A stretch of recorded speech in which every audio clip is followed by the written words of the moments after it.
बंदी छोड़ सतगुरु रामपाल जी परमेश्वर जी की जय हो।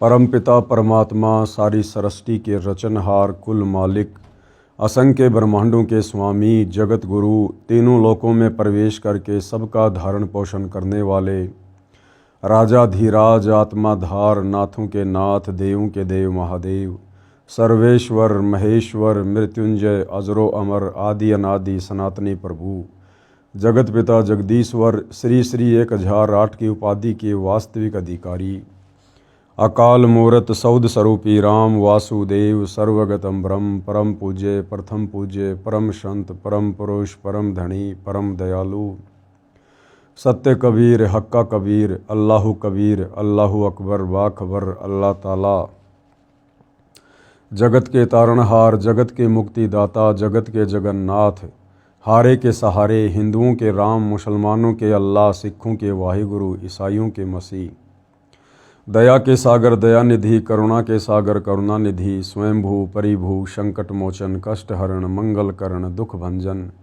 अविगत कबीर निर्विकार निर्विषम परमात्मा अलय अलेख सतगुरु आदि अनादि सतगुरु असली मर्यादा पुरुषोत्तम असली राम असली कृष्ण असली घनश्याम असली मुरारी राजाओं के राजा महाराजाओं के महाराजा शहंशाहों के शहंशाह सम्राटों के सम्राट भगवानों के भगवान अल्लाहों के अल्लाह प्रभुओं के प्रभु मसीहाओं के मसीह सच्चे वाहिगुरु बाबाओं के बाबा पीरों के पीर सेठों के सेठ जगत सेठ सावड़सा सेठ सर्वगुण संपन्न अनंत कोटि कलाओं के स्वामी अनंत कोटि ब्रह्मांडों के नायक योगियों में महायोगी ध्यानियों में महाध्यानी सिद्धों में परम सिद्ध ज्ञानियों में तत्वज्ञानी ब्रह्म ज्ञानी महाज्ञानी परम ज्ञानी सर्वश्रेष्ठ ज्ञानी विज्ञानी युवा कबीर समर्थ कबीर असमवात अमित ओजा सच्चे रहनुमा करीम अल्लाह सुभान अल्लाह दुनिया के अंतिम पैगंबर 8 सितंबर 1951 से गांव धनाना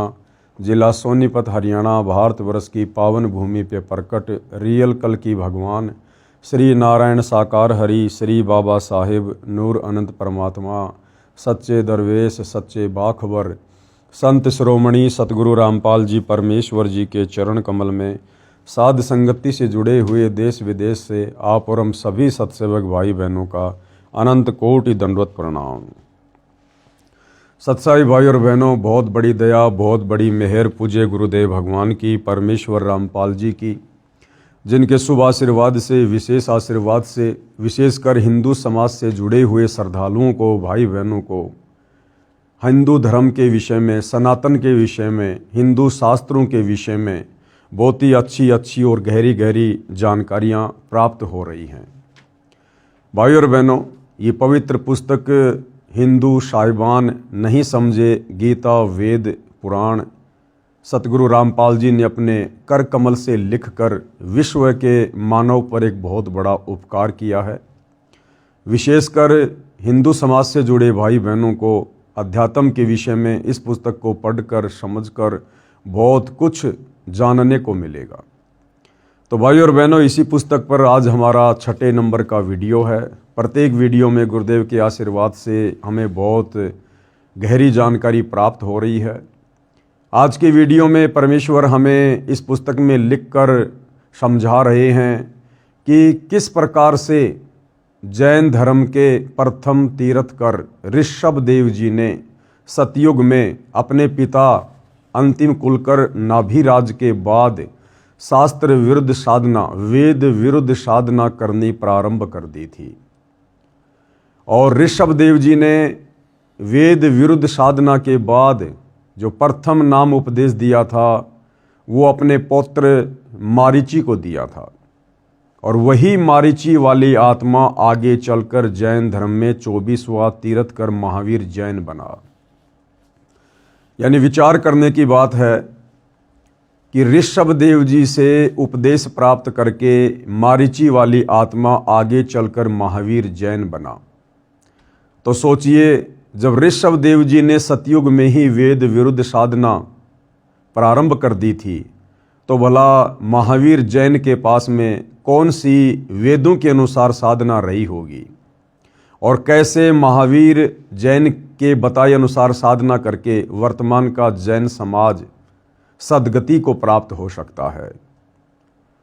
और महावीर जैन वाली आत्मा यानी मारीची के जीव ने महावीर जैन बनने तक के सफ़र में किन किन योनियों को भोगा, कितनी बार नरक में गया, कितनी बार स्वर्ग में गया, कितनी बार देवता बना, कितनी बार पशु बना, कितनी बार पक्षी बना, जो आज हम इस पवित्र पुस्तक में पढ़ने जा रहे हैं।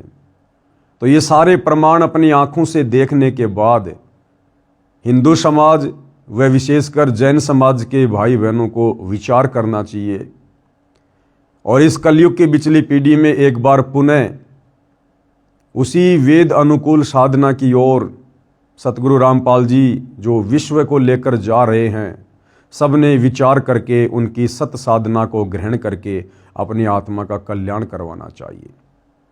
तो सतयुग में ऋषभ देव जी से नाम उपदेश प्राप्त करके मारीची वाली आत्मा ने किन किन शरीरों में कष्ट उठाए, कैसी कैसी उस आत्मा की दुर्गति हुई, हम जैन समाज की प्रमाणित पुस्तकों से जानेंगे। जैन धर्म का विकास इतिहास। तीर्थकर ऋषभदेव की जीवन घटनाएं। तीर्थकर ऋषभदेव अंतिम कुलकर नाभिराज के पुत्र थे। उनकी माता का नाम मरु देवी था। वे इक्ष्वाकु वंशी नाभिराज अयोध्या के एक लोकप्रिय राजा थे। ये सतयुग के शुरुआत की बातें हैं। युवा होने पर नाभिराज ने ऋषभदेव का विवाह सुनंदा और सुमंगला से कर दिया। सुनंदा ने तेजस्वी पुत्र बाहुबली और पुत्री सुंदरी को जन्म दिया और सुमंगला ने भरत सहित 99 पुत्रों और ब्राह्मी पुत्री को जन्म दिया। समय आने पर ऋषभदेव ने भरत को अयोध्या का, बाहुबली को तक्षशिला का और शेष युवराजों को उनकी योग्यता अनुसार राज्य सौंपकर संसार त्याग दिया और दीक्षा लेकर साधना में लीन हो गए। साधना काल में पाणिपात्री ऋषभदेव 1 वर्ष तक निराहार रहे। ऋषभदेव जी जब साधना करने के लिए जंगलों में चले गए तो 1 वर्ष तक निराहार रहे। पहली बात तो ये भाई और बहनों कि वेदों में कहीं भी निराहार रहकर यानी भूखे मरकर साधना करने का कोई प्रावधान नहीं है और ना ही जंगलों में जाकर यानी कर्म सन्यासी बनकर साधना करने का कोई प्रावधान है। लेकिन सतयुग में ही ऋषभदेव जी ने वेद विरुद्ध साधना अपना मनमाना आचरण करते हुए प्रारंभ कर दी थी। बाद में बाहुबली के पौत्र श्रेयांश कुमार ने इक्षु रस देकर यानी गन्ने का रस देकर उनकी इस निराहार व्रति को तोड़ा। लगातार 1000 वर्ष तक तपस्या करने वाले, अब वेदों में और गीता जी में कहीं भी तपस्या करने का कोई प्रावधान नहीं है। मुन्नी ऋषभदेव ने अंत में केवल्य ज्ञान प्राप्त किया और धर्म देशना प्रारंभ कर दी, यानी नाम उपदेश देना शुरू कर दिया मनमुखी रूप से। ऋषभदेव जी ने प्रथम नाम उपदेश यानी धर्म देशना भरत के पुत्र मारीची को दी, जो बाद में 24वें तीर्थकर महावीर बने। यानी यही मारीची वाली आत्मा आगे चलकर जैन धर्म में 24वें तीर्थकर महावीर जैन बने। प्रमाण के लिए पेश है जैन संस्कृति कोश के मुख्य पृष्ठ तथा पृष्ठ 175 व 177 की फोटोकॉपी। ये प्रमाणों के साथ में आप भाई बहनों के सामने पेश किया जा रहा है। एनसाइक्लोपीडिया ऑफ जैनिज्म, जैन संस्कृति कोश, प्रथम भाग, जैन इतिहास, संस्कृति कला एवं पुरातत्व, प्रोफेसर भागचंद्र जैन भास्कर। कहाँ से ये प्रकाशक है, प्राप्ति स्थान, कहाँ कहाँ ये पुस्तक मिलती है, सब कुछ उनके फ़ोन और फैक्स नंबर लिखे हुए हैं। और कहाँ लिखा हुआ इस पुस्तक में, ये सब कुछ आपको यहाँ पर देखने को मिल जाएगा। आप जिस पुस्तक को देख सकते हैं अच्छे से, आगे भी आप इसमें देखेंगे जो का त्यों लेख इस पुस्तक में लिखा हुआ है। जैन धर्म का विकास इतिहास पिछले अध्याय में हमने जैन धर्म की मूल विशेषताओं की ओर संकेत करते हुए उसके उद्भव का उल्लेख किया था। ये सब कुछ लिखा हुआ है और यहाँ पर है तीरथकर ऋषभदेव की जीवन घटनाएं। तीरथकर ऋषभदेव अंतिम कुलकर नाभिराज के पुत्र थे। उनकी माता मरु देवी थी। वे इक्ष्वाकु वंशी नाभिराज अयोध्या के एक लोकप्रिय राजा थे। तरुण होने पर यानी युवा होने पर नाभिराज ने ऋषभदेव का विवाह सुनंदा और सुमंगला से कर दिया। सुनंदा ने तेजस्वी पुत्र बाहुबली और पुत्री सुंदरी को जन्म दिया और सुमंगला ने भरत सहित 99 पुत्रों और ब्राह्मी पुत्री को जन्म दिया। यानी पूज्य गुरुदेव भगवान ने अपनी पवित्र पुस्तक में जो लेख लिखा है, ज्यों का त्यों जैन समाज की इस पुस्तक में लिखा हुआ है कि ऋषभदेव सतयुग में अयोध्या के राजा थे और किस प्रकार से उन्होंने वेद विरुद्ध साधना शुरू की। बिल्कुल साफ साफ लिखा हुआ, देखिएगा। समय आने पर ऋषभदेव ने भरत को अयोध्या का, बाहुबली को तक्षशिला का और शेष युवराजों को उनकी योग्यता अनुसार राज्य सौंपकर संसार त्याग दिया और दीक्षा लेकर साधना में लीन हो गए। साधना काल में पाणिपात्री ऋषभदेव 1 वर्ष तक निराहार रहे, यानी उन्होंने कुछ भी नहीं खाया पिया।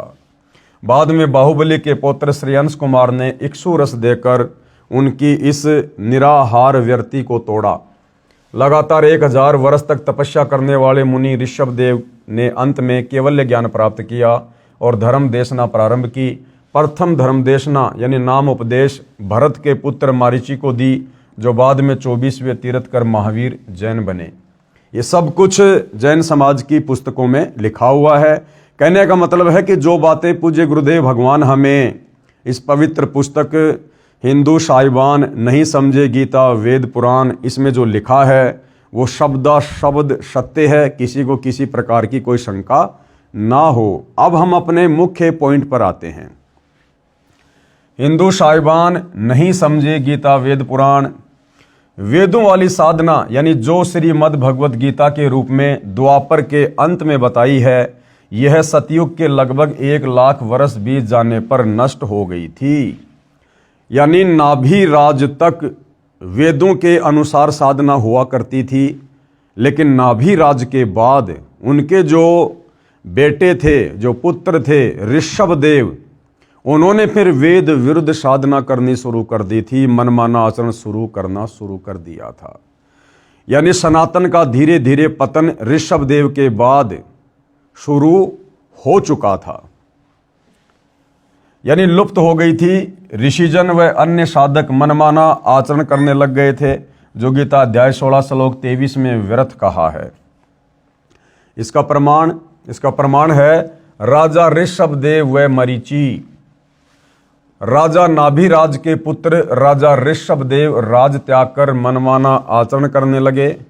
1 वर्ष तक निराहार रहे, भूखे रहे, यानी बिल्कुल खाना नहीं खाया। उनके पौत्र यानी ग्रांडसन बाहुबली के पुत्र श्रेयांस ने उनका व्रत खुलवाया गन्ने का रस पिलाकर। फिर 1000 वर्ष तक घोर तप किया, जो कि वेद विरुद्ध साधना है, गीता के विरुद्ध साधना है तप करना। उसके पश्चात धर्म देशना यानी दीक्षा देनी प्रारंभ कर दी, वो भी मनमुखी रूप से।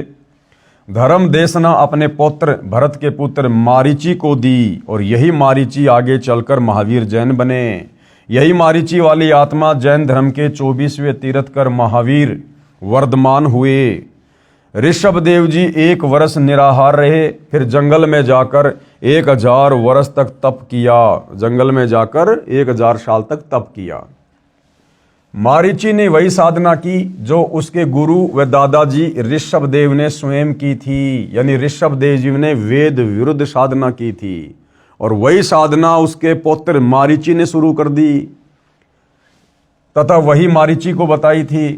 गीता अध्याय 6 श्लोक 16 में कहा है कि हे भारत, योग यानी साधना न तो बिल्कुल न खाने वाले की, न अधिक खाने वाले की, न अधिक जागने वाले की और न अधिक सोने वाले की सफल होती है।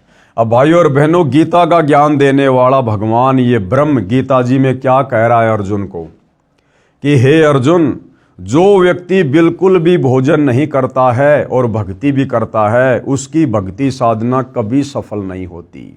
तो बिल्कुल न खाने का मतलब है व्रत करना। तो ऋषभ देव जी ने वेद विरुद्ध साधना की, 1 वर्ष तक निराहार रहे, उन्होंने व्रत किया, कुछ भी नहीं खाया। यानी वेद विरुद्ध साधना, गीता के विरुद्ध साधना, यानी निराहार रहने वाले की भक्ति व्यर्थ है। गीता अध्याय 17 श्लोक 5 और 6 में कहा है कि जो मन कल्पित घोर तप को तपते हैं, जो व्यक्ति मन कल्पित यानी मनमाना आचरण करते हुए घोर तप करते हैं, जैसे एक पैर पे खड़ा हो जाना, पैदल यात्रा करना, कावड़ लेके आना, ये सब मन कल्पित घोर तप की श्रेणी में आते हैं। तो गीता का ज्ञान देने वाला भगवान ब्रह्म, जिसे हिंदू समाज श्री कृष्ण के नाम से जानता है, पहचानता है और उसी को सुप्रीम गॉड मानता है, तो भाई वही गीता का ज्ञान देने वाला भगवान ब्रह्म कह रहा है गीता अध्याय 17 श्लोक 5 और 6 में कि जो मन कल्पित घोर तप को तपते हैं। और भाई आज वर्तमान में पूरा का पूरा हिंदू समाज मन कल्पित साधना में लगा हुआ है।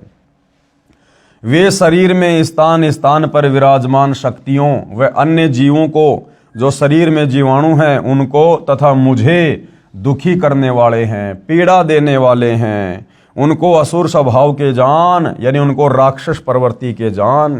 कहाँ लिखा है? गीता अध्याय 17 श्लोक 5 और 6 में।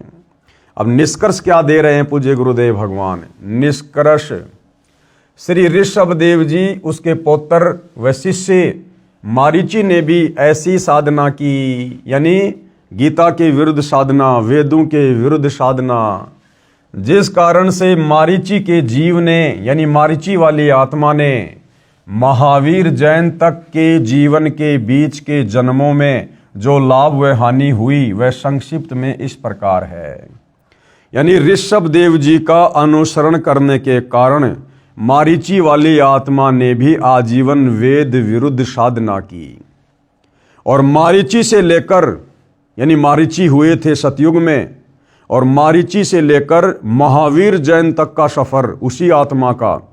तो महावीर जैन हुए अब कलयुग में, और मारीची वाली आत्मा हुई थी सतयुग में। तो इस बीच तो कई लाखों वर्ष का जीवन व्यतीत हो गया।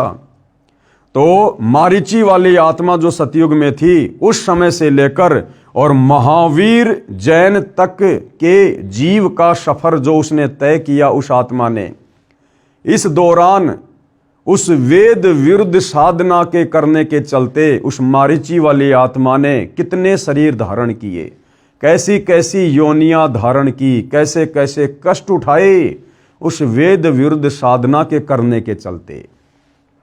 तो सोचिए भाई और बहनों, वर्तमान में पूरा विश्व क्या साधना कर रहा है? वही मन कल्पित मनमाना आचरण, वेद विरुद्ध साधना। तो आप और हमने भी इसी प्रकार से कष्ट भोगा है जो मारीची वाली आत्मा ने भोगा। अब हम आगे पढ़ेंगे कि किन किन शरीरों को मारीची वाली आत्मा ने धारण किया और कष्ट उठाया वेद विरुद्ध साधना करने के चलते।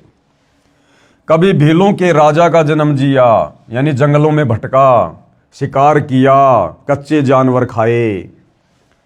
कभी देवता बना, कभी स्वर्ग में गया, कभी नरक में गिरा।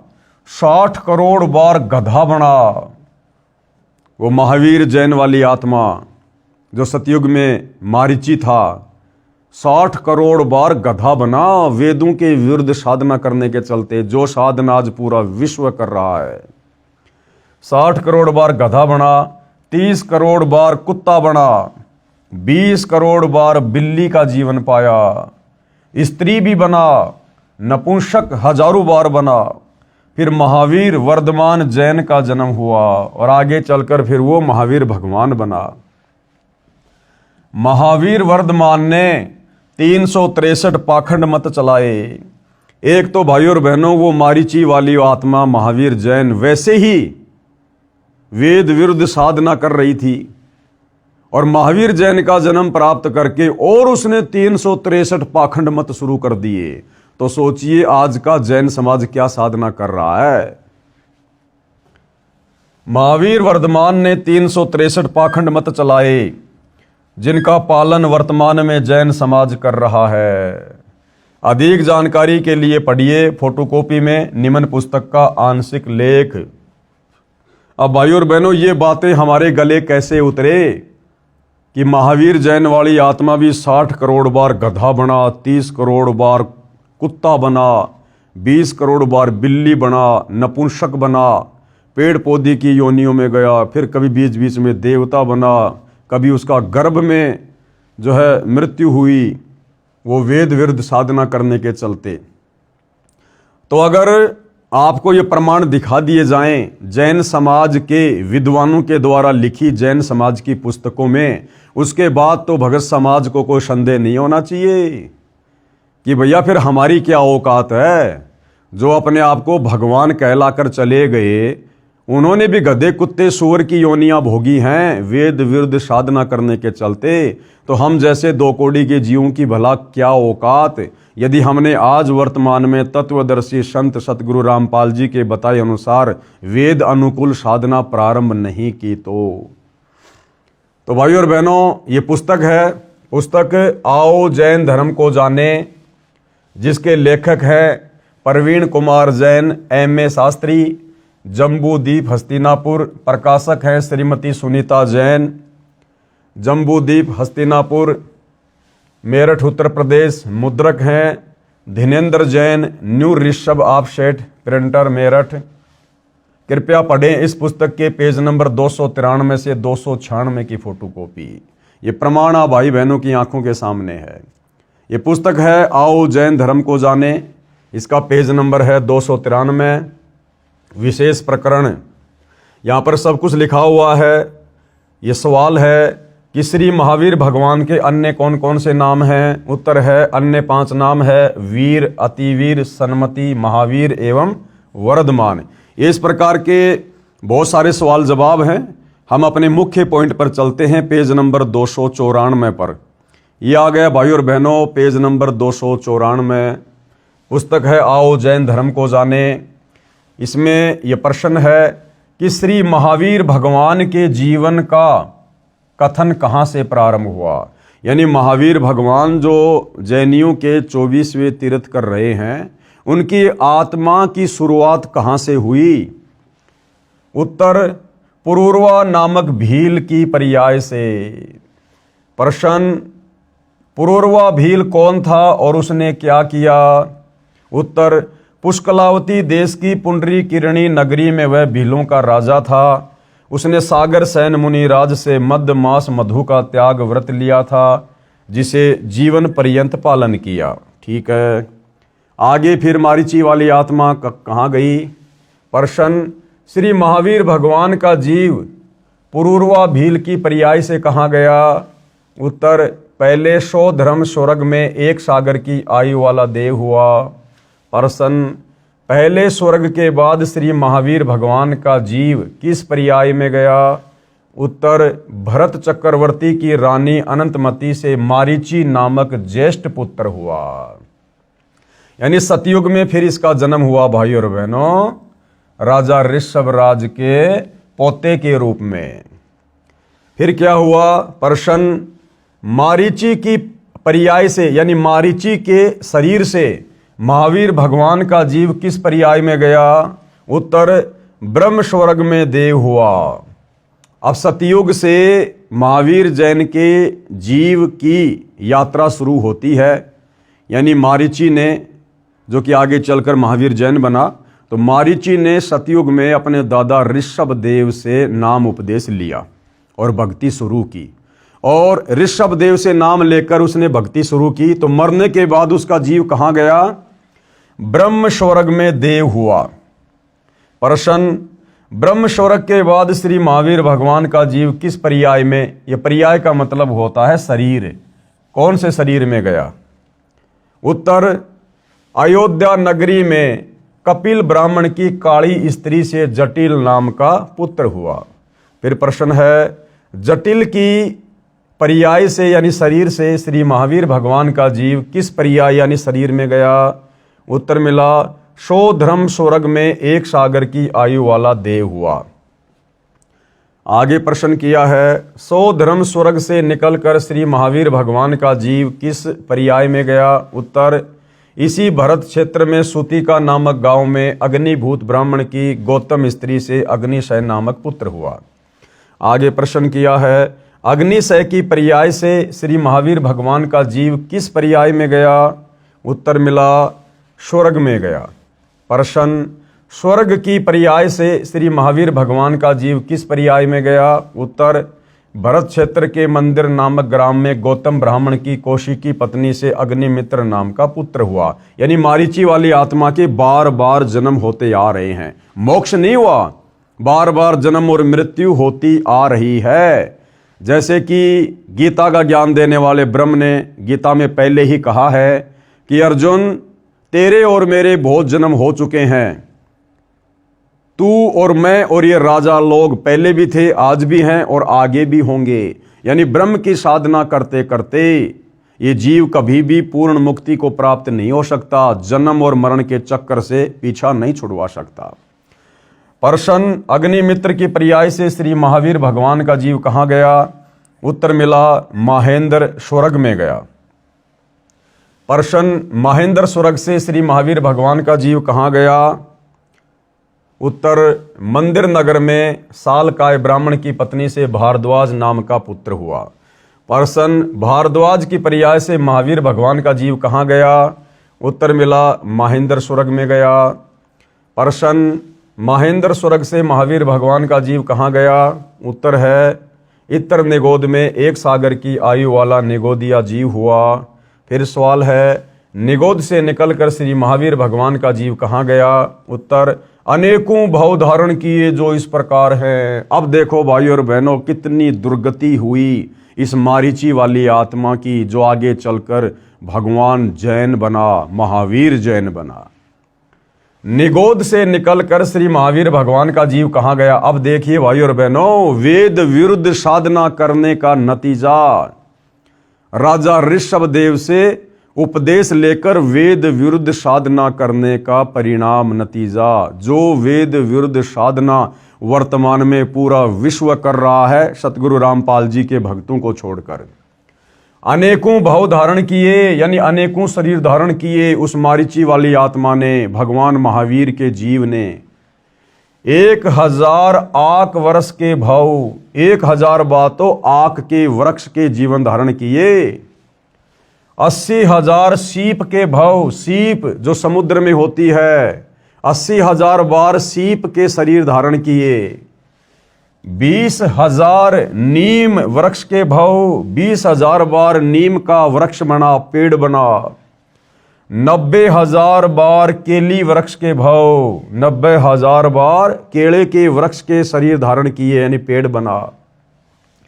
3,000 बार चंदन वृक्ष के भाव, और आगे देखो 5 करोड़ बार कनेर वृक्ष के भाव।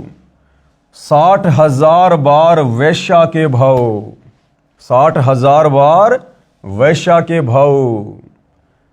यानी सतयुग में राजा ऋषभदेव से उपदेश लेने के बाद और वेद विरुद्ध साधना करने के कारण उस मारीची वाली आत्मा के, महावीर जैन के जीव के 60,000 जन्म वैश्या के हुए।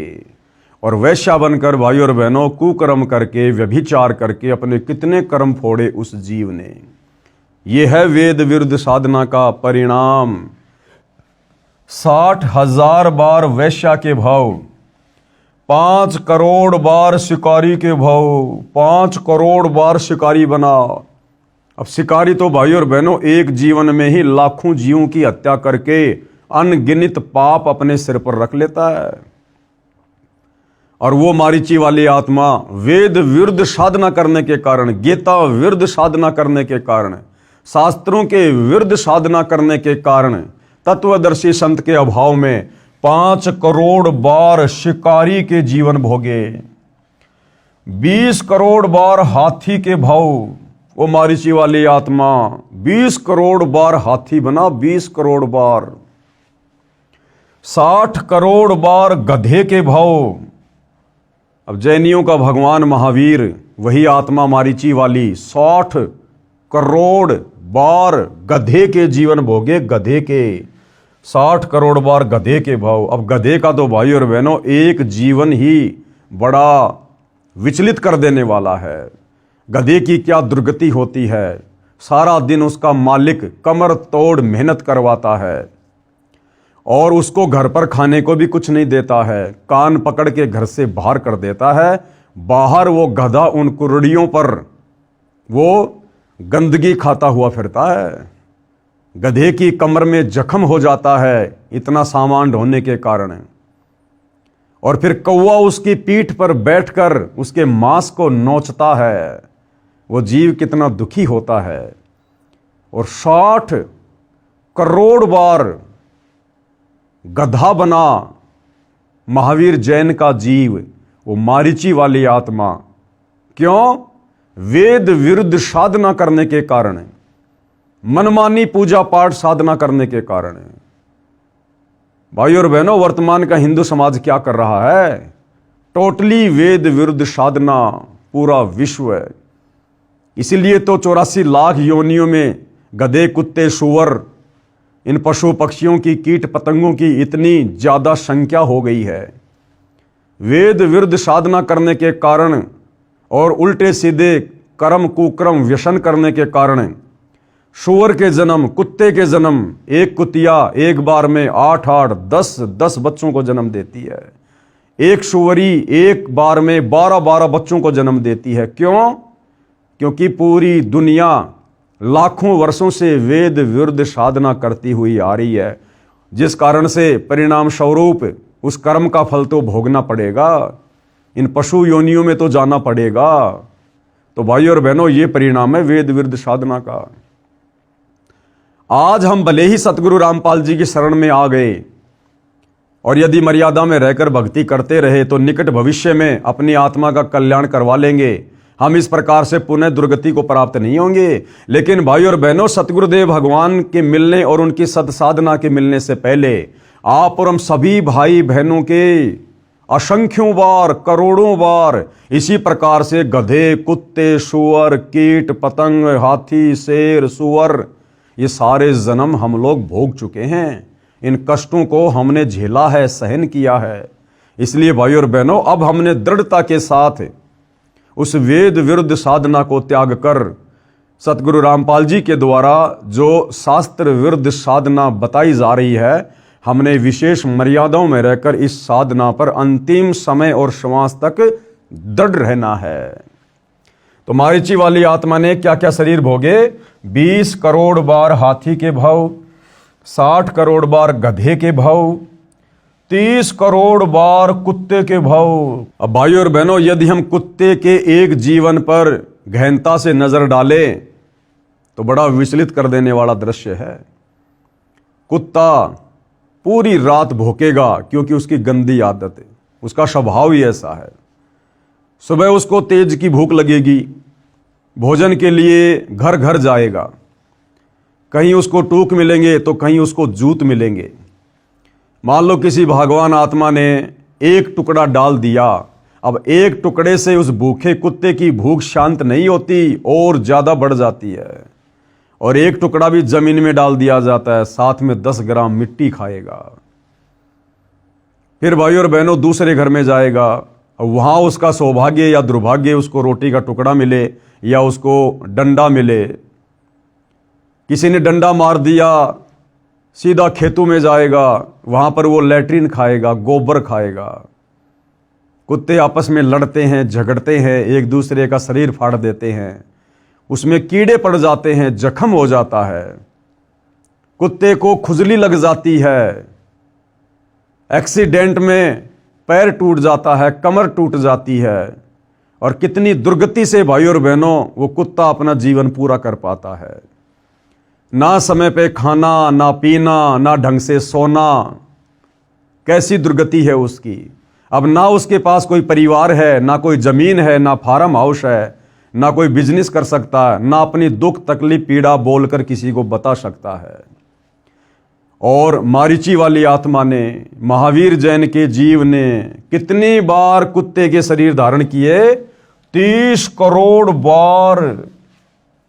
60 करोड़ बार नपुंसक के भव, 60 करोड़ बार हिजड़ा बना, 60 करोड़ बार, और 20 करोड़ बार स्त्री के भव, 90 लाख बार धोबी के भव, 8 करोड़ बार घोड़े के भव, 8 करोड़ बार घोड़ा बना, 20 करोड़ बार बिल्ली के भव, 60 लाख बार गर्भपात में मरण, और 60 लाख बार वो मारीची वाली आत्मा वेद विरुद्ध साधना करने के कारण, मनमानी भक्ति साधना करने के कारण, और 60 लाख बार गर्भपात से मरण यानी मां के पेट में ही उसकी मृत्यु हो गई, और 80 लाख बार देव पर्याय को प्राप्त हुआ। अब क्या करेंगे उस देवता के शरीर को जो 60-60 करोड़ बार, 30-30 करोड़ बार गधे कुत्ते के शरीर भोगने पड़ रहे हैं।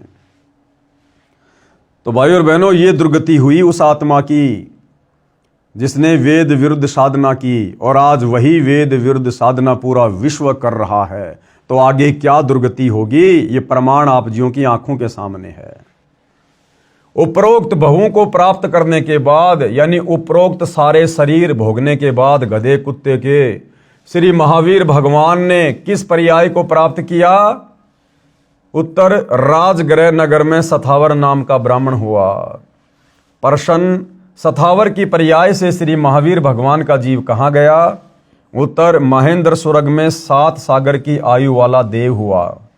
प्रश्न, महेंद्र स्वर्ग से महावीर भगवान का जीव कहाँ गया? उत्तर राजगृह में विश्वभूति राजा की जैनी रानी से विश्वनंदी नाम का पुत्र हो गया। प्रश्न, विश्वनंदी पर्याय से निकलकर श्री महावीर भगवान का जीव कहाँ गया? महाशुक्र स्वर्ग में देव हुआ। प्रश्न, महाशुक्र स्वर्ग से निकलकर महावीर भगवान का जीव कहाँ गया? उत्तर त्रिपष्ट नामक नारायण हुआ। प्रश्न, त्रिपष्ट नारायण से श्री महावीर भगवान का जीव कहाँ गया? उत्तर 7वें नरक में, 7वें नरक में गया। फिर वो यानी सबसे भयंकर सजा जहां मिलती है, 3rd क्वालिटी का नरक, 7वें नरक में गया। प्रश्न, 7वें नरक से श्री महावीर भगवान का जीव कहाँ गया? ये पेज नंबर 294 है। आओ जैन धर्म को जाने, ये पुस्तक। सिंहगिरी पर्वत पर सिंह हुआ, पुनः प्रथम नरक में गया। प्रश्न, प्रथम नरक से निकलकर श्री भगवान महावीर का जीव कहाँ गया? हिमवान पर्वत शिखर पर सिंह हुआ, यहाँ पर उसे अजितंजय एवं अमित गुण नामक मुनिराज ने संबोधित किया। प्रश्न, सिंह का जीव किस पर्याय में गया? सौधर्म स्वर्ग में सिंह केतु नाम का देव हुआ। सिंह केतु का जीव किस पर्याय में गया? कनक प्रभु नगर में राजा नकपुंख विद्याधर और रानी कनकमाला से कंकोज्वल नाम का पुत्र हुआ। फिर कनकोज्वल आगे किस पर्याय में गया? 7वें स्वर्ग में देव हुआ। 7वें स्वर्ग से श्री भगवान महावीर का जीव कहाँ गया? अयोध्या नगरी में राजा वज्रसेन की शीलवती रानी से हरिसेन नाम का पुत्र हुआ। ये उसके बहुत सारे जन्म लिखे हुए हैं भाई और बहनों। और अंत में फिर वो जीव कहाँ गया? अंत में देखिएगा, पुष्कोत्तर विमान में देव हुआ। तदंतर 24वें तीर्थ कर श्री महावीर भगवान हुए। अपनी इतनी दुर्गति करवाकर, इतने कष्ट उठाकर, गधे के, कुत्ते के, घोड़े के, नपुंसक के, धोबी के, वृक्षों के ये शरीर भोगने के बाद, और अंत में वो मारीची वाली आत्मा फिर क्या बना? अंत में 24वें तीर्थ कर श्री महावीर भगवान हुए। अभी भी भगवान, कितनी बार गधा बना, कुत्ता बना, उसके बाद भी भगवान। प्रश्न, श्री महावीर भगवान के जीव ने कितने पाखंड मत चलाए? अब देखो भाइयों और बहनों, ये पुस्तक सतगुरु रामपाल जी ने नहीं लिखी है, जैन समाज के विद्वानों ने लिखी है, और पूरे जैन समाज को स्वीकार्य है। और क्या लिखा जा रहा है कि श्री महावीर भगवान के जीव ने कितने पाखंड मत चलाए? 363 पाखंड मत चलाए। पहली बात तो वो मारीची वाली आत्मा वेद विरुद्ध साधना करने के चलते खुद कितना दुखी हुआ, कितना परेशान हुआ। और आगे चलकर जब वो मारीची वाली आत्मा महावीर जैन बना, उसने और 363 पाखंड मत चला दिए। यानी आज का जैन समाज वो साधना भी नहीं कर रहा जो साधना ऋषभ देव ने मारीची को दी थी, क्योंकि आगे चलकर उसी मारीची वाली आत्मा ने महावीर जैन बनकर भक्ति के स्वरूप को और अधिक बिगाड़ दिया और मनमाना आचरण करते हुए मनमुखी रूप से 363 पाखंड मत चला दिए। तो भाइयों और बहनों, यदि सतगुरु रामपाल जी की शरण में आकर जैन समाज के भाई बहनों ने, हिंदू समाज ने, विश्व के मानव समाज ने यदि ये सत्य साधना दोबारा शुरू नहीं की, तो इससे भी भयंकर दुर्गति आत्माओं की होगी निकट भविष्य में। श्री महावीर भगवान के जीव ने कितने पाखंड मत चलाए? 363 पाखंड मत चलाए। खुद जैन समाज के विद्वान अपनी कलम से लिख रहे हैं। ऊपर लगी फोटोकॉपी पुस्तक आओ जैन धर्म को जाने की है। 3रा अध्याय, हिंदू साहिबान नहीं समझे गीता वेद पुराण, इसका 3रा अध्याय। पवित्र हिंदू समाज में प्रचलित गीता तथा वेदों के विपरीत साधना कैसे प्रवेश हुई।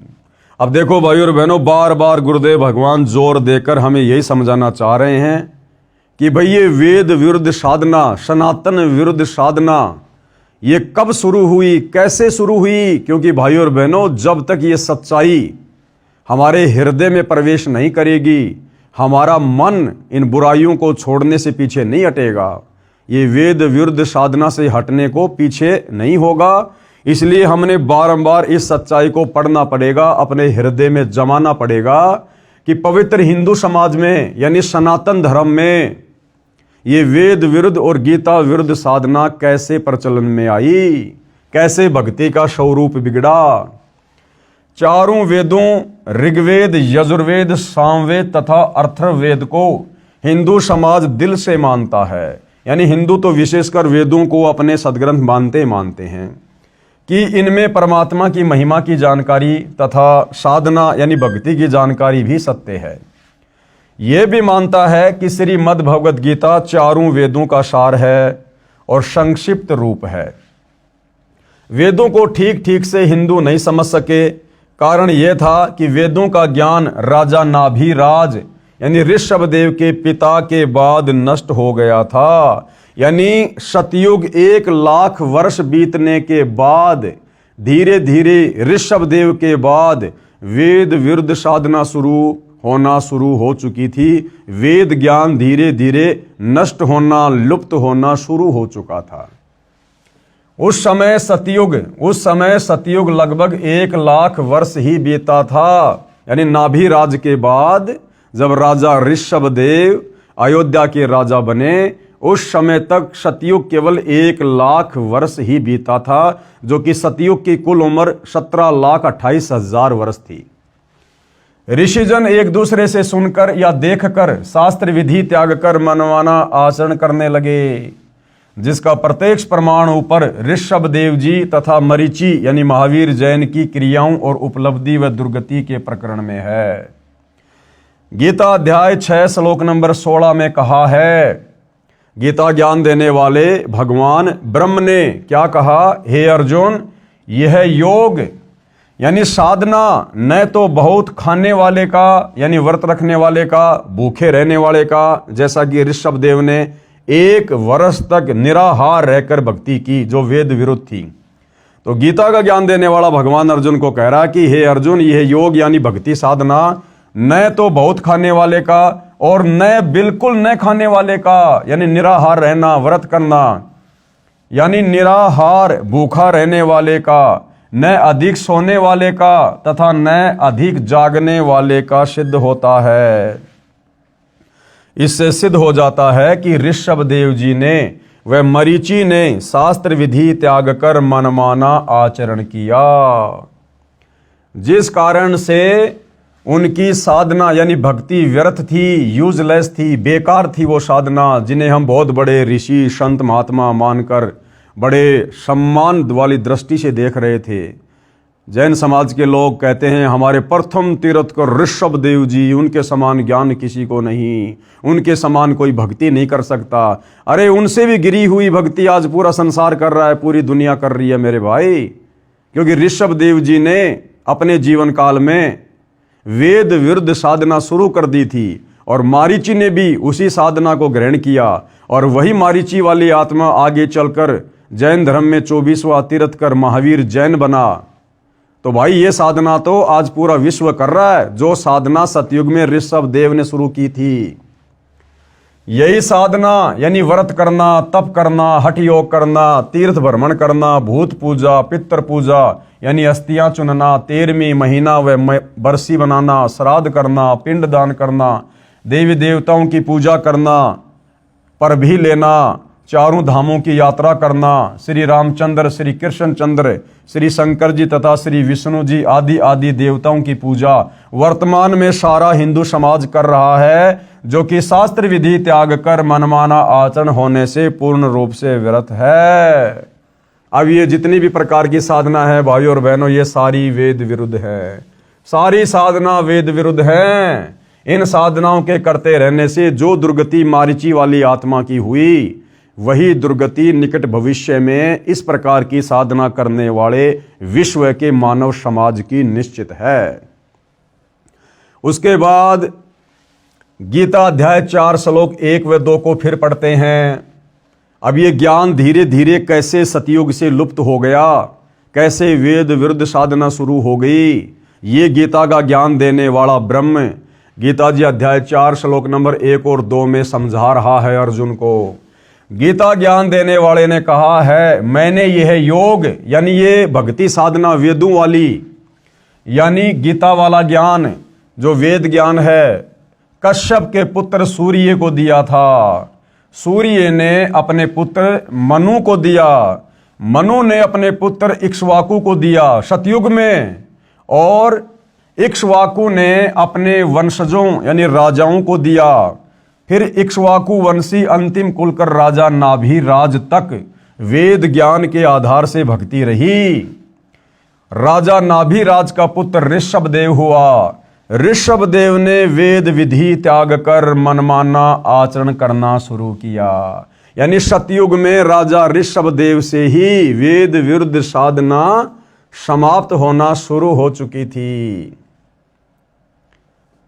यानी सतयुग में राजा ऋषभ देव के बाद से वेद अनुकूल साधना खत्म और वेद विरुद्ध साधना शुरू हो चुकी थी।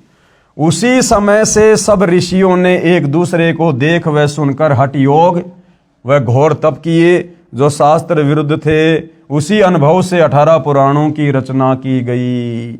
यानी इन पुराणों में वो वेदों वाला ज्ञान नहीं है, क्योंकि जिन ऋषियों ने सुनी सुनाई बातों के आधार से इन पुराणों की रचना की है, वो ऋषि स्वयं वेद विरुद्ध साधना किया करते थे।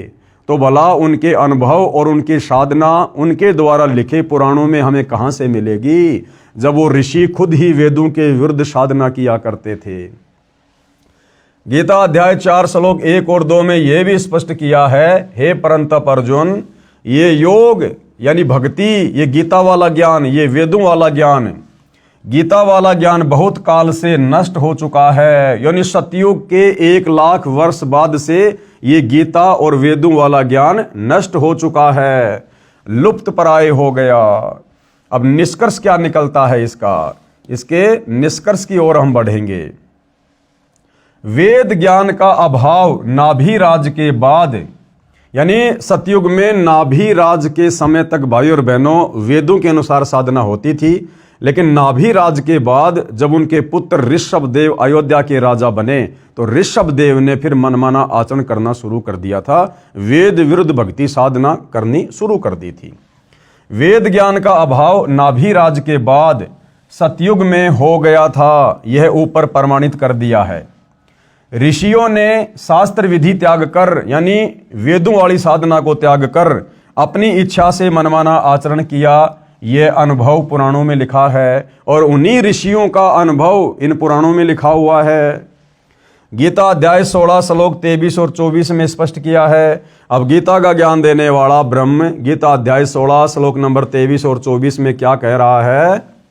गीता अध्याय 16 श्लोक 23, जो व्यक्ति यानी जो भगत शास्त्र विधि को त्याग कर यानी वेदों और गीता वाली साधना को त्याग कर जो अपनी इच्छा से मनमाना आचरण करता है, हरे रामा हरे कृष्णा राम राम राधे राधे श्याम मिला दे, तीर्थों पर जाना, व्रतों पे जाना, व्रत करना, पैदल यात्रा करना, कावड़ लेके आना, देवी देवताओं की पूजा करना, पितृ पूजा करना, भैरव भूत की पूजा करना, श्राद्ध निकलना, चौराहों की पूजा करना, पेड़ पौधों की पूजा करना, दुनिया भर के मनमाने पाखंड जंतर मंत्र, ये सब वेद विरुद्ध साधना है।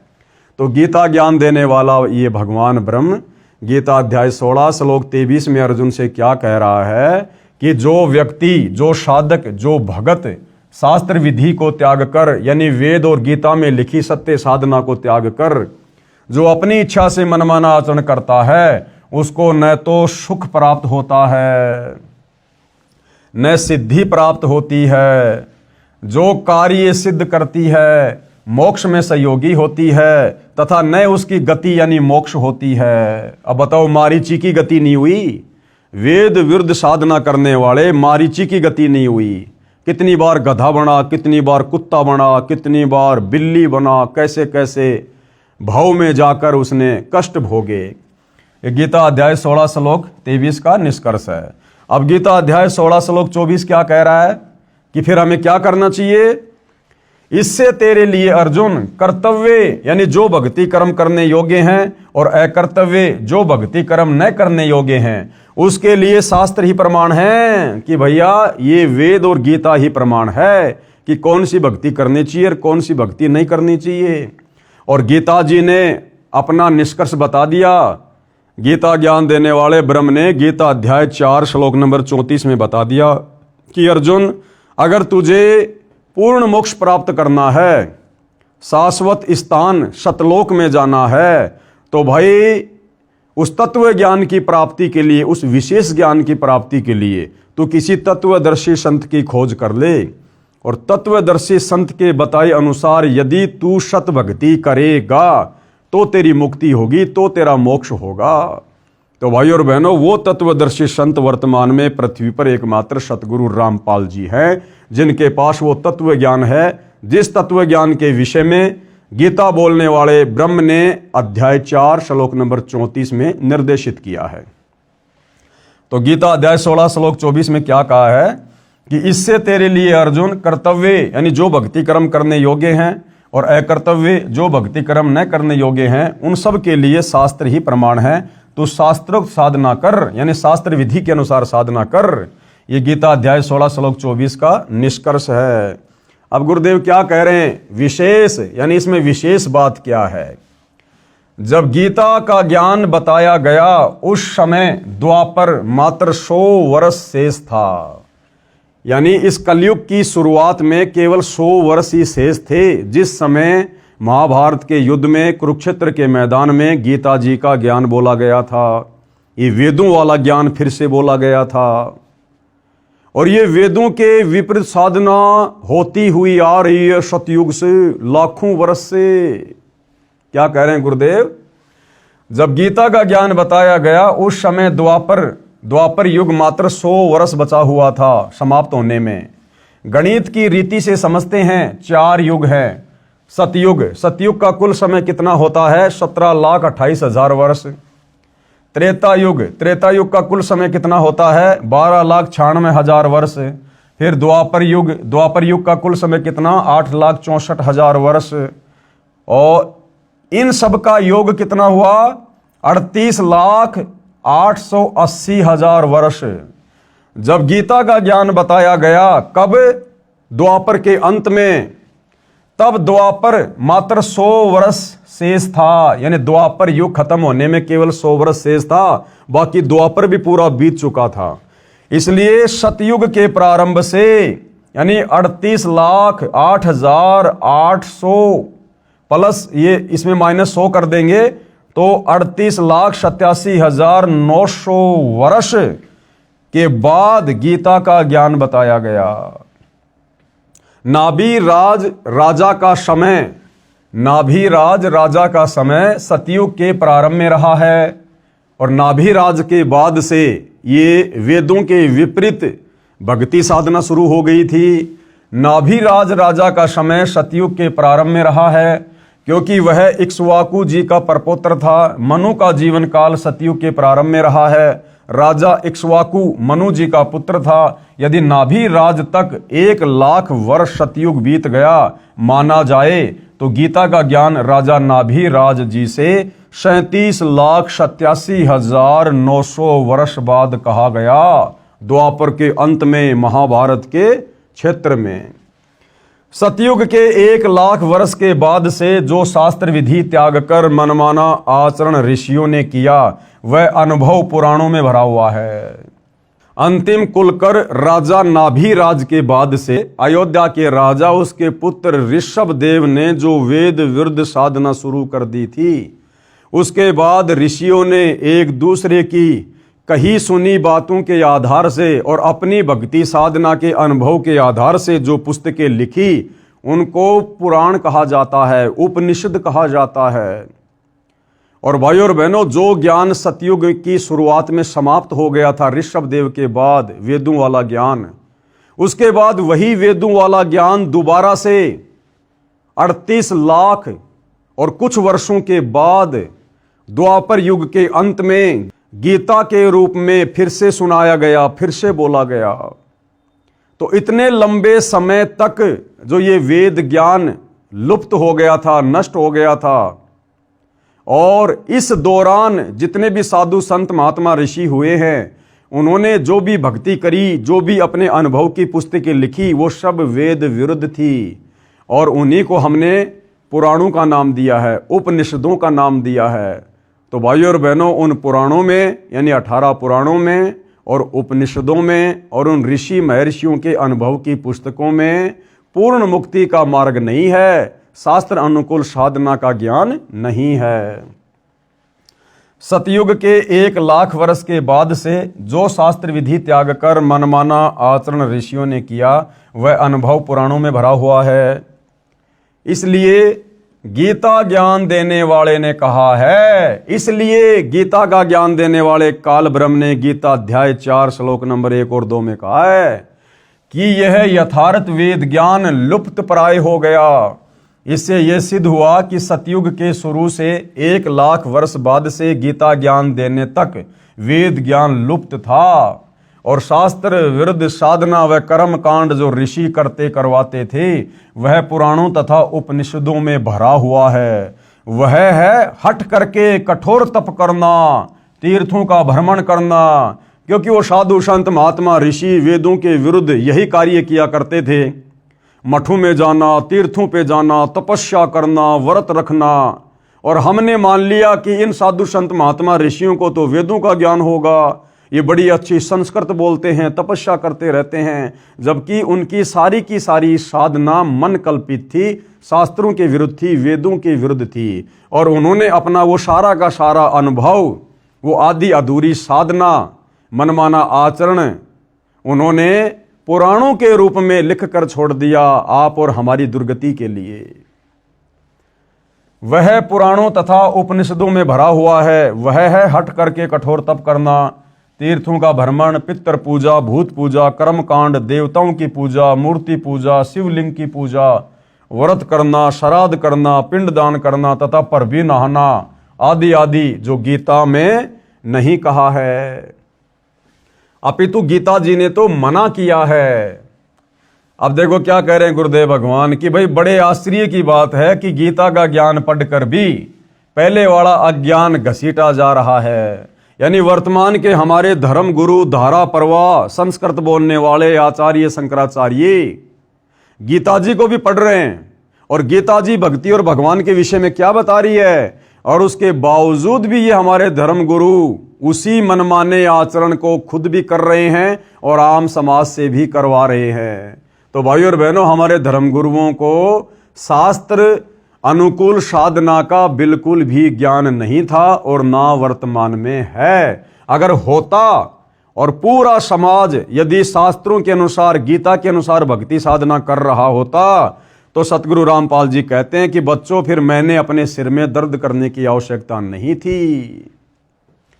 आश्चर्य है कि गीता का ज्ञान पढ़कर भी पहले वाला अज्ञान घसीटा जा रहा है। फिर गीता व वेदों को किस लिए पढ़ते हो भाई? अरे जब तुमने गीता और वेदों के विपरीत साधना करनी है, उल्टी साधना करनी है, फिर क्यों गीता और वेदों को सामने रख के दुनिया को भ्रमित करते हो? क्यों फिर रोजाना गीता का पाठ करते हो, ये कथाएं करते हो?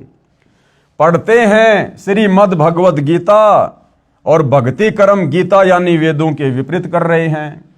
गीता का ज्ञान प्राप्त होने के पश्चात तो पुराणों तथा उपनिषदों में बताई शास्त्र विधि विरुद्ध साधना त्यागनी चाहिए।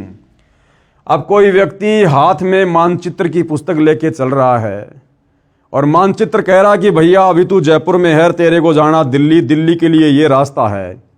अब हाथ में तो उसने वो मानचित्र वाली पुस्तक ले रखी है, मानचित्र को खोल भी रखा है जिसमें जयपुर से दिल्ली का रास्ता बता रखा है, और जा रहा है वो व्यक्ति उस पुस्तक को हाथ में लेकर बंबई की तरफ विपरीत दिशा में। तो क्या फायदा फिर वो पुस्तक हाथ में लेने का, मानचित्र देखने का, जब तू उल्टी दिशा में जा रहा है? तो ये हमारे वर्तमान के जितने साधु संत महात्मा और ये पहले वाले जितने भी बड़े बड़े ऋषि मुनि, ये नाम तो लिया करते थे कि मैं वेदों के अनुसार कथा कर रहा हूं, गीता जी के अनुसार कर रहा हूं, लेकिन ज्ञान सारा का सारा मनमाना, उनके विपरीत, उनके विरुद्ध। तो क्या फायदा फिर उन गीता और वेदों का हवाला देने का? पढ़ते हैं श्रीमद् भगवद गीता और भक्ति कर्म गीता यानी वेदों के विपरीत करते हैं। गीता का ज्ञान प्राप्त होने के पश्चात तो यानी ये गीता जी का ज्ञान प्राप्त होने और समझ में आने के बाद तो हमने वो पुराणों वाली, उपनिषदों वाली वो घटिया साधना जिसका गीता और हमारे वेदों से कोई मिलान ही मेल नहीं खाता, हमने उस पुराणों वाली साधना को छोड़ना चाहिए था गीता जी का ज्ञान होने के बाद तो। लेकिन हम तो उन्हीं साधनाओं को घसीटे जा रहे हैं। गीता का ज्ञान प्राप्त होने के पश्चात तो पुराणों तथा उपनिषदों में बताई शास्त्र विधि विरुद्ध साधना त्यागनी चाहिए थी, सो नहीं त्यागी। यानी आज भी हमारे धर्मगुरु उसी आदि अधूरी साधना को घसीटे फिर रहे हैं। इससे यह स्वयं सिद्ध है कि हिंदू समाज हिंदू शास्त्रों में बताई साधना त्याग कर ऋषियों के अनुभव का अनुसरण करते हैं, जो गीता अध्याय 16 श्लोक 23 में व्यर्थ कहा है, शास्त्र विधि को त्याग के मनमाना आचरण कहा गया है। अब अगला सवाल नंबर 8 किसी ने प्रश्न किया गुरुदेव से कि आपने रुचि ऋषि वाले प्रसंग में यह कहा है कि रुचि वेद पढ़ता था, उसके चारों पूर्वज ऋषि थे, वे भी वेद पढ़ते थे। आप ये भी कहते हो कि उनको वेद ज्ञान नहीं था, जो वेद पढ़ते हैं उसे वेद ज्ञान न हो, बात जची नहीं। सवालकर्ता क्या कह रहा है कि आपने कुछ समय पहले जो रुचि ऋषि की कथा सुनाई थी कि एक रुचि ऋषि नाम का साधक था, उसने वेदों को पढ़ा, उसको ज्ञान हो गया कि भैया अपनी आत्मा का कल्याण करवाना चाहिए, मनुष्य जन्म केवल शास्त्र विधि अनुसार साधना करके अपनी आत्मा का कल्याण करवाने के लिए मिलता है। तो उसने ना कोई शादी करवाई, ना फालतू के कोई आडंबर पाखंड किए, और वो वेदों के अनुसार अपनी साधना कर रहा था अपनी झोपड़ी डाल के। कुछ समय बाद में उसके पूर्वज जो वेद विरुद्ध साधना करने के चलते भूत बने हुए थे, पितर बने हुए थे, वो चारों उसको रुचि को दिखाई दिए आकाश में और कहा कि बेटा हमारे श्राद्ध निकालो, तुम शादी करवाओ, ये तुम क्या कर रहे हो, हम बहुत दुखी हो रहे हैं। तो उस रुचि ने कहा कि हे मेरे पूर्वजों, ये श्राद्ध निकालना, ये पाखंड पूजा करना, ये पितरों की पूजा करना, ये तो वेद विरुद्ध ज्ञान है, ये तो मूर्खों की साधना कहा गया है वेदों में। तो उसके जो पूर्वज थे वो भी पहले ऋषि थे, ब्राह्मण थे, पंडित थे, उन्होंने भी वेद पढ़े थे। तो उन्होंने कहा कि हाँ बेटा बात तो तू बिल्कुल सही कह रहा कि श्राद्ध निकालना, ये पिंड दान करना, पितरों की पूजा करना, ये तो मूर्खों का कर्म है। तो यहां पर सवालकर्ता ये कह रहा है कि आप कह रहे हो कि वो रुचि ऋषि के जो पूर्वज थे, जो मरने के बाद में भूत बन गए, प्रेत बन गए, वो पंडित थे, विद्वान थे, वो वेदों को पढ़ते थे। तो भला वेदों को पढ़ने वाला व्यक्ति वेदों के विपरीत साधना कैसे कर सकता है? अरे जैसे वर्तमान में जैसे वर्तमान में हमारे धर्म गुरु, संस्कृत के प्रकांड ज्ञाता, कथावाचक अपने सामने रखते हैं गीता जी, वेद, सुधा सागर, भागवत और सारा का सारा ज्ञान और मंत्र दे रहे हैं गीता, वेद और भागवत के विपरीत। तो इसी प्रकार से रुचि ऋषि के पूर्वज थे, वो पढ़ते थे वेद, लेकिन वेदों को ना समझ पाने के कारण उन्होंने मनमाना आचरण किया। क्योंकि भाइयों और बहनों, ये वेद खाली मार्केट से 100-200 रुपए में लाकर घर पर बैठकर पढ़ने से समझ में नहीं आते। जिस प्रकार एक बच्चा, चाहे उसका पिता कितना बड़ा विद्वान है, उस बच्चे को घर पर कितनी अच्छी अच्छी पुस्तकें लाकर दे दे, लेकिन जब तक वो बच्चा स्कूल नहीं जाएगा, गुरु बनाकर उस ज्ञान को ग्रहण नहीं करेगा, ना वो बच्चा अच्छे से ज्ञान ग्रहण कर सकता और ना वो बच्चा नौकरी लग सकता। तो ठीक इसी प्रकार जब तक हम गुरु धारण करके, गुरु भी सच्चा हो, पूरा हो, ज्ञानी हो, विद्वान हो, जगत गुरु हो, और जब तक उनके बताए अनुसार उनके मार्गदर्शन में रहकर हम ये ज्ञान ग्रहण नहीं करेंगे, हमें कभी भी ये वेदों का ज्ञान नहीं हो सकता, हमें शास्त्र अनुकूल साधना का ज्ञान नहीं हो सकता। इसलिए परमात्मा कहते हैं, वेद पढ़े पर भेद न जाने, ये बाँचे पुराण 18, और जड़ को अंधे पान खवावें, ये भूल गए सृजनहारा। ये लोग वेद तो पढ़ा करते थे, संस्कृत भाषा का तो ज्ञान था, लेकिन संस्कृत भाषा में वेदों के और गीता के श्लोक वास्तव में अध्यात्म के विषय में कह क्या रहे हैं, वो सांकेतिक था, कोड वर्ड में था। उसको भाई तत्वदर्शी संत की शरण में आए बिना नहीं जाना जा सकता, नहीं समझा जा सकता, आप चाहे संस्कृत के कितने बड़े विद्वान क्यों ना हो। तो उत्तर दिया गुरुदेव भगवान ने, दास ने यह कहा है कि ऋषिजन वेद पढ़ते थे, परंतु उनको वेदों का ज्ञान नहीं था, वे वेदों को ठीक से समझे नहीं। कबीर जी अपनी वाणी में कहते हैं, गुरु बिन वेद पढ़े जो प्राणी, समझे न सार रहे अज्ञानी। यानी बिना सच्चे गुरु के, जिस गुरु को संपूर्ण वेदों का ज्ञान हो, संपूर्ण अध्यात्म का, मोक्ष मार्ग का ज्ञान हो, ऐसा गुरु धारण किए बिना आप जी यदि वेदों को पढ़ेंगे किसी दूसरे गुरु से, नकली गुरु से, आधे अधूरे गुरु से, तो भी आप जी अज्ञानी वाली श्रेणी में रहेंगे, आपको ज्ञान नहीं हो पाएगा। गुरु बिन वेद पढ़े जो प्राणी, समझे ना ज्ञान और रहे अज्ञानी। और गुरु बिन काहू न पाया ज्ञाना, जो थोथा भूष छड़े मूड किसाना। बिना सच्चे सतगुरु की शरण में आकर इन शास्त्रों को पढ़े बिना आपको कभी भी कंप्लीट अध्यात्म का ज्ञान नहीं हो सकता। आप तो फिर वैसा ही कर्म करोगे जैसे गेहूं निकालने के बाद उसका जो चारा है, उस चारे को कूट कर कोई ये सोचे कि मैं गेहूं प्राप्त करूंगा, बिल्कुल भी नहीं कर सकता। गुरु बिन काहू न पाया ज्ञाना, जो थोता भूस छड़े मूड किसाना। कोई मूर्ख व्यक्ति जिस प्रकार से गेहूं निकालने के बाद उसके भूसे को कूट कूट कर सोचे कि मुझे गेहूं प्राप्त होगा, वो अज्ञानी है, वो मूर्ख है। तो बिना जगत गुरु की शरण में आए, बिना सच्चे सतगुरु की, तत्वदर्शी संत की शरण ग्रहण किए यदि हम मनमुखी रूप से वेदों को पढ़ेंगे, गीता जी को पढ़ेंगे, या आपने गुरु भी धारण कर लिया, उसको संस्कृत भी बहुत अच्छी आती है, और यदि वो तत्वदर्शी नहीं है, वेदों के सार को नहीं जानता है, तो भी आप उनसे वो ज्ञान ग्रहण करके अज्ञानी वाली श्रेणी में रहोगे, क्योंकि उस गुरु को भी कंप्लीट ज्ञान नहीं, तो भला शिष्य को कहां से देगा। अर्थात जो पूर्ण गुरु के बिना स्वयं वेदों को पढ़ता है, वह वेदों का सार ज्ञान नहीं समझ सकता कि वेद कहना क्या चाहते हैं, वह अज्ञानी ही रहता है। उदाहरण दिया गुरुदेव ने, जैसे विद्यार्थी पाठ्यक्रम की पुस्तकों को स्वयं पढ़ते रहे तो उन पुस्तकों के गूढ़ शब्दों को ठीक से नहीं समझ सकते। यदि ऋषियों को पूर्ण गुरु मिला होता तो वे शास्त्र विरुद्ध साधना नहीं करते। जैसे उनके द्वारा बताया गया ज्ञान पुराणों तथा उपनिषदों में लिखा है। गुरु के बिना ग्रंथ यानी वेद पढ़ना तो ऐसा है जैसे कोई किसान थोथे भूस को कूट रहा हो जिसमें कणक प्राप्त नहीं हो सकती। तो क्या कह रहे हैं गुरुदेव कि वर्तमान तक ऋषिजन शास्त्र विरुद्ध साधना करके अपना जीवन नष्ट कर गए। यानी गुरुदेव के कहने का मतलब है कि शुरुआत में जब सतयुग 1 लाख वर्ष बीत गया था राजा नाभिराज के बाद, उसके बाद उसके बेटे ऋषभदेव ने वेद विरध साधना शुरू कर दी थी। तो उस समय से लेकर और वर्तमान में सन 1994 से उसी वेदों वाली साधना को दोबारा से सतगुरु रामपाल जी ने जीवंत किया है।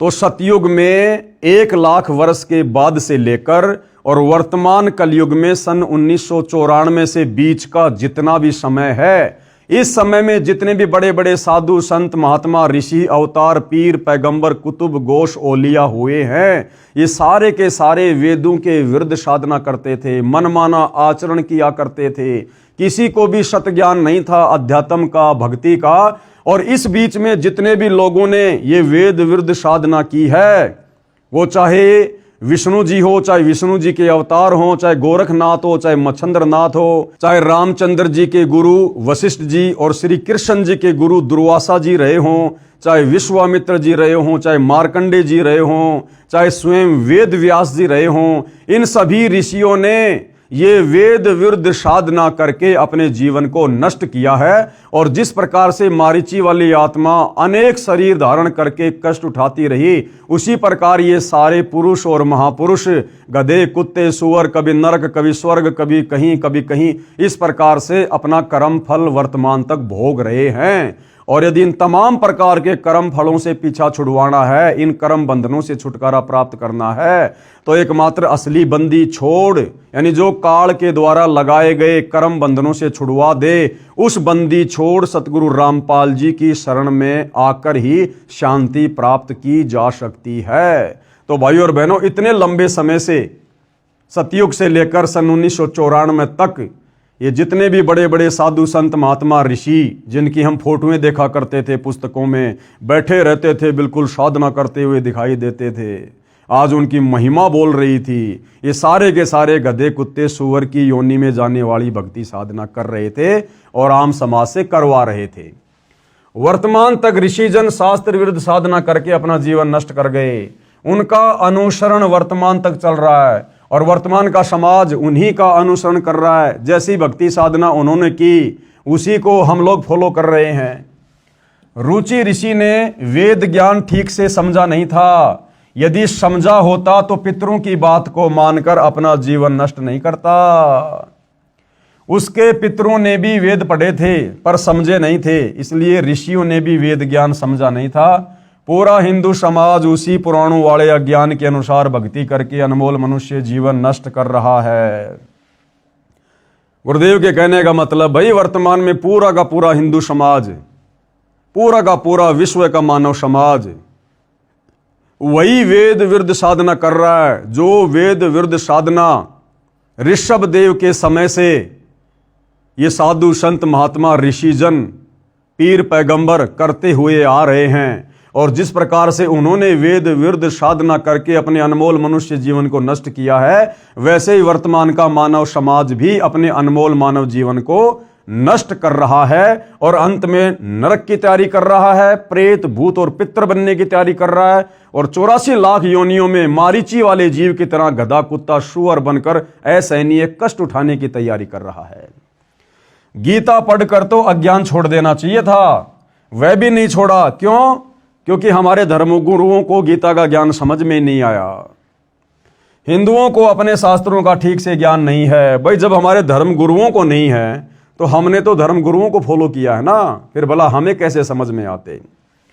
प्रश्न 9, आप कैसी बात कर रहे हो? कह रहे हो कि ऋषिजन पंडित जन ब्राह्मण गण वेद पढ़ते थे और समझे नहीं, बिना सिर पैर की बात है। क्या प्रमाण है आपके पास में? भाई प्रमाण मिलेंगे, सारे के सारे प्रमाण मिलेंगे। इस पवित्र पुस्तक हिंदू साहिबान नहीं समझे गीता वेद पुराण को पढ़कर जो जो शंकाएं आपके मन में उठ सकती हैं, वो सारी शंकाएं गुरुदेव भगवान ने साथ साथ में प्रश्नोत्तरी के माध्यम से लिखी हैं। तो भैया जो ये सवाल किया जा रहा है ना कि आप कैसी बात कर रहे हो, कह रहे हो कि ऋषिजन पंडित जन ब्राह्मण गण वेद पढ़ते थे और समझे नहीं, बिना सिर पैर की बात है। क्या प्रमाण है आपके पास में? तो प्रमाण भी आप जीवों को दिखाए जाएंगे। उत्तर, ये प्रमाण देखिएगा।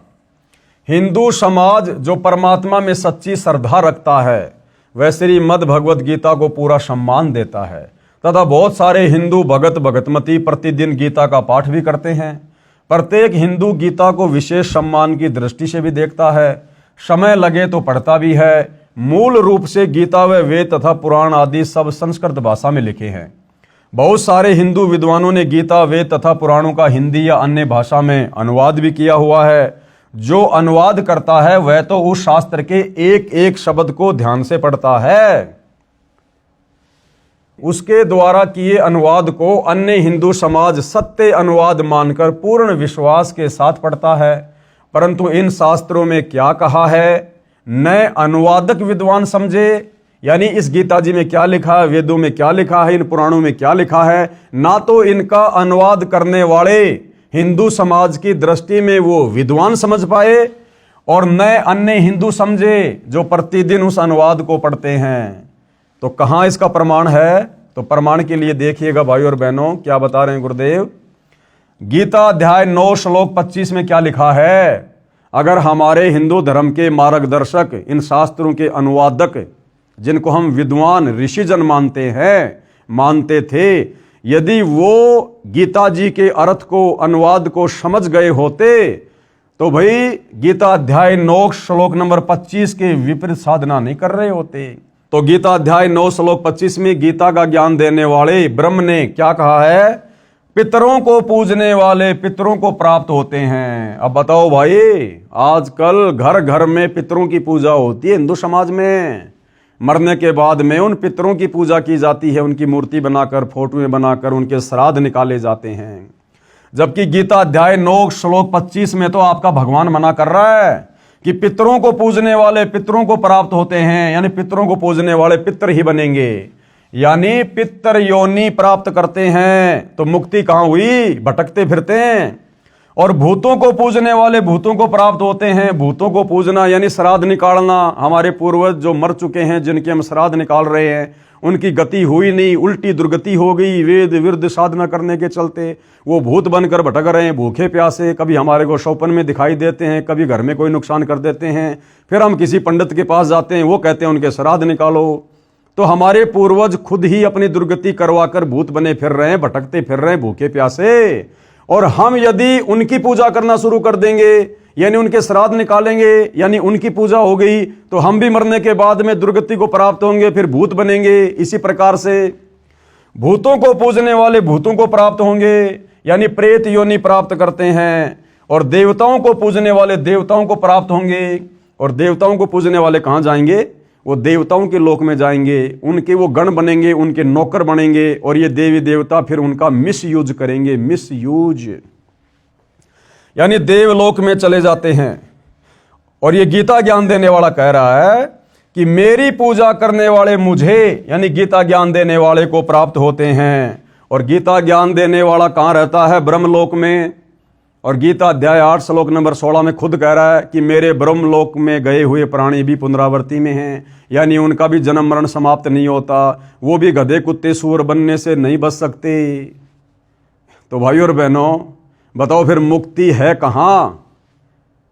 बताओ फिर हमारे इन अनुवादकों को, इन विद्वानों को, ऋषियों को, धर्म गुरुओं को, जो गीता का हवाला देकर, गीता का पाठ सुनाकर, श्लोक सुनाकर आप और हमें कथा सुनाते हैं, अध्यात्म में हमारा मार्गदर्शन करते हैं, जब ये खुद वेद विरुद्ध, गीता विरुद्ध साधना कर रहे हैं, तो बताओ फिर इनको ज्ञान कहां हुआ? तो ये गीता अवश्य पढ़ते हैं, वेद अवश्य पढ़ते हैं, कथा अवश्य करते हैं, लेकिन आचरण इसके विपरीत कर रहे हैं। तो ये आपकी आंखों के सामने है, ये पितृ पूजा करवाना, भूतों की पूजा करवाना, श्राद्ध निकलवाना, जिसके लिए गीता ज्ञान देने वाला भगवान ये ब्रह्म अध्याय 9 श्लोक 25 में मना कर रहा है। और इस गीता को पढ़ने वाले हमारे धर्मगुरु, हमारे से सारे यही पाखंड करवा रहे हैं। तो गीता पढ़ने के बाद भी इनको गीता का ज्ञान कहां हुआ? तो गीता ज्ञान देने वाला कह रहा है कि मेरी पूजा करने वाले मुझे, यानी गीता ज्ञान देने वाले को प्राप्त होते हैं, यानी ब्रह्मलोक को प्राप्त होते हैं। पितर व भूत पूजा। अब ये पितर व भूत पूजा क्या है? मरने के बाद मरे हुए व्यक्ति की आत्मा की गति करवाने के नाम पर किया जाने वाला कर्मकांड पितर व भूत पूजा कहा जाता है। तो बताओ भाई, मरने के बाद में सारे कर्मकांड हमारे धर्मगुरुओं के कहने पर पूरा का पूरा हिंदू समाज कर रहा है कि नहीं कर रहा? अब बताओ हमारे उन धर्म गुरुओं को ज्ञान कहां गीता का, जो गीता पढ़ते हैं? और आप और हम आम सामाजिक लोगों से भी इन्होंने गीता अध्याय 9 श्लोक 25 के विपरीत पितृ पूजा शुरू करवा दी, पाखंड पूजा शुरू करवा दी। आज हर किसी के घर में किसी की मृत्यु होने के पश्चात उसकी 12वीं 13वीं उसकी बरसी, समाधि पूजना, उसके श्राद्ध निकालना, सारे कर्मकांड करवाए जा रहे हैं। तो बताओ हमारे धर्मगुरु हमें गीता अध्याय 9 श्लोक 25 के विपरीत साधना करवा रहे हैं। तो अंत में हमारी क्या दुर्गति होगी? वही जो हमारे पूर्वजों की उन्होंने दुर्गति करवा दी, वेद और गीता विरुद्ध साधना पर लगाकर। तो ये पितृ पूजा और भूत पूजा क्या है? मृत्यु के पश्चात मृतक की आत्मा की गति करवाने के नाम पर किया जाने वाला कर्मकांड पितृ व भूत पूजा कहा जाता है। जैसे चिता से अस्थियां उठाकर गंगा आदि दरिया में पंडित के द्वारा पूजा करवाकर जल प्रवाह करना, भूत पूजा। फिर 13वीं या 17वीं के दिन पूजा पाठ पंडित से करवाना, भूत पूजा। फिर वर्षी मनाते हैं, यानी जिस दिन मृत्यु हुई थी 1 वर्ष पश्चात उस तिथि को कर्मकांड पूजा करवाना, भूत पूजा। गरुड़ पुराण का पाठ करवाना, वेद विरुद्ध साधना, वेद विरुद्ध पूजा। श्राद्ध करवाना, भूत पूजा। पिंड दान करवाना आदि आदि पितृ व भूत पूजा है, जिनको करना वेद में अविद्या बताया है। आपने रुचि ऋषि की कथा में सुना, जब उसके पूर्वज उसको बहका रहे थे तो रुचि ने कहा कि ये श्राद्ध निकालना, पितृ पूजा करना, हे पूर्वजों, इसको तो वेदों में अविद्या कहा है, मूर्खों की पूजा कहा है। तो उसके पूर्वज बोले कि बात तो तेरी सही है, ये पितृ पूजा करना, श्राद्ध निकालना, ये वेदों में मूर्खों का कार्य कहा है।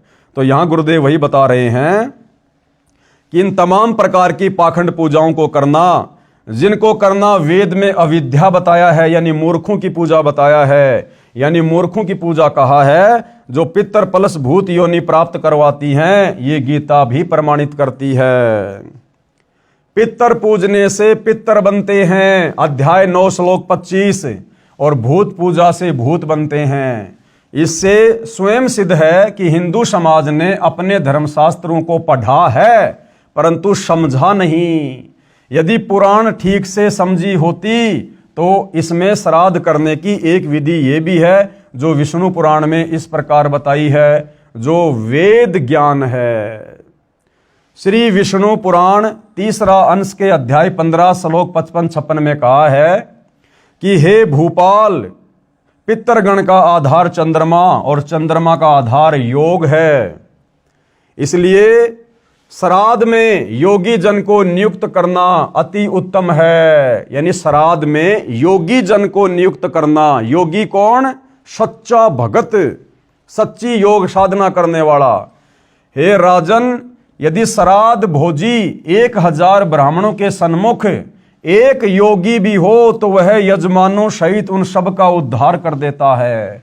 क्या लिखा है वेदों में कि जिस प्रकार से श्राद्ध में हजारों ब्राह्मण जो वेद विरुद्ध साधना करते हैं, गीता के विरुद्ध साधना करते हैं, अगर ऐसे ऐसे श्राद्ध में भोजन करने के लिए बैठे हुए 1000 पंडित और ब्राह्मणों के सामने अगर किसी एक सच्चे भगत को, तत्वज्ञानी भगत को, शास्त्र अनुकूल साधना करने वाले भगत को बैठाकर भोजन करवा दिया जाए तो जितना फायदा, जितना लाभ उन 1000 शास्त्र विरुद्ध साधना करने वाले ब्राह्मणों के भोजन करने से नहीं मिलेगा, उससे कहीं ज्यादा लाभ और उनकी तृप्ति किनकी? जो हमारे पूर्वज भूत बने फिर रहे हैं, उस एक शास्त्र अनुकूल साधना करने वाले सच्चे भगत के भोजन करने से हो जाती है। इतना लाभ मिल जाता है।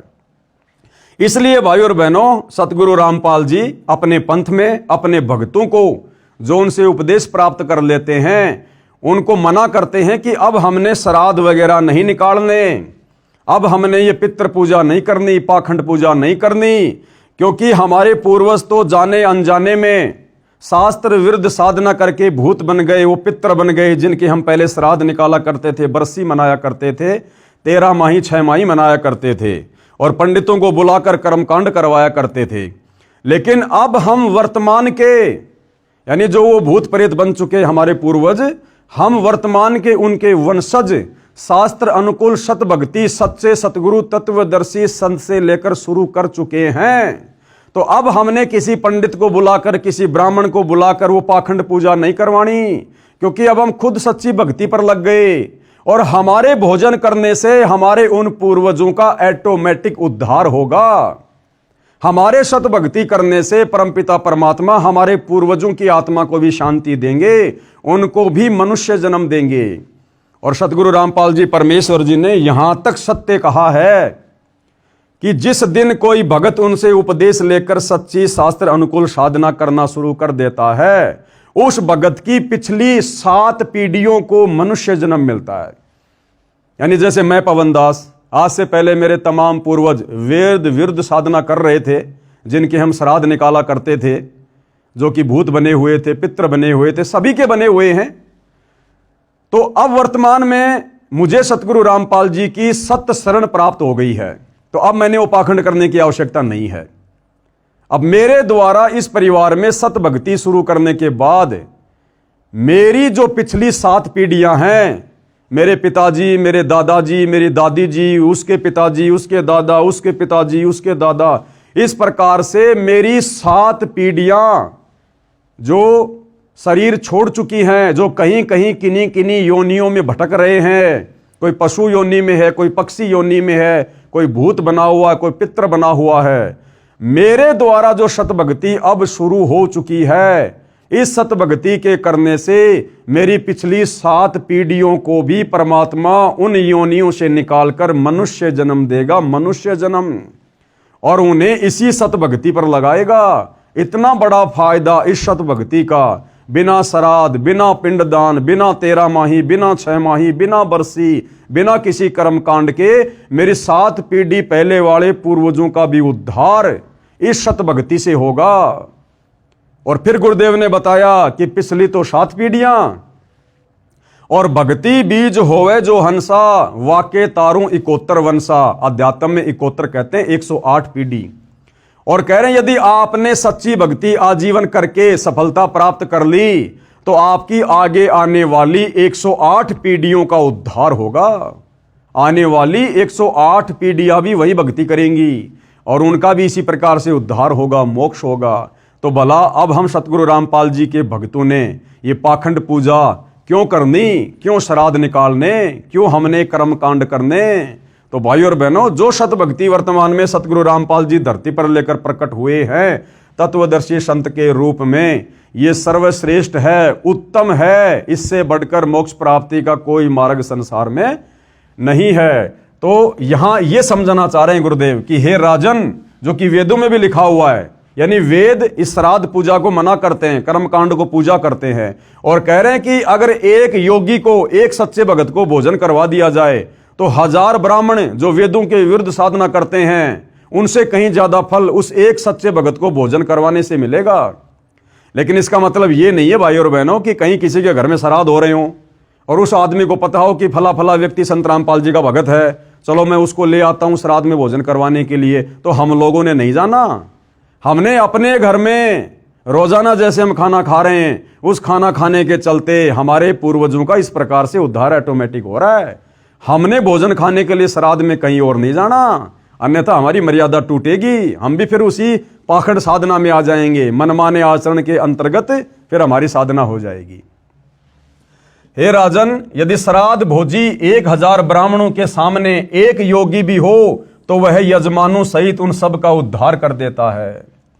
विचार करने की बात है कि पुराण का यह ज्ञान सत्य है, यह वेद ज्ञान है जो सूक्ष्म वेद से लिया गया है, जिसे स्वयं सच्चिदानंद घन ब्रह्म यानी सत्य पुरुष स्वयं अपने मुख से वाणी बोलकर बताता है।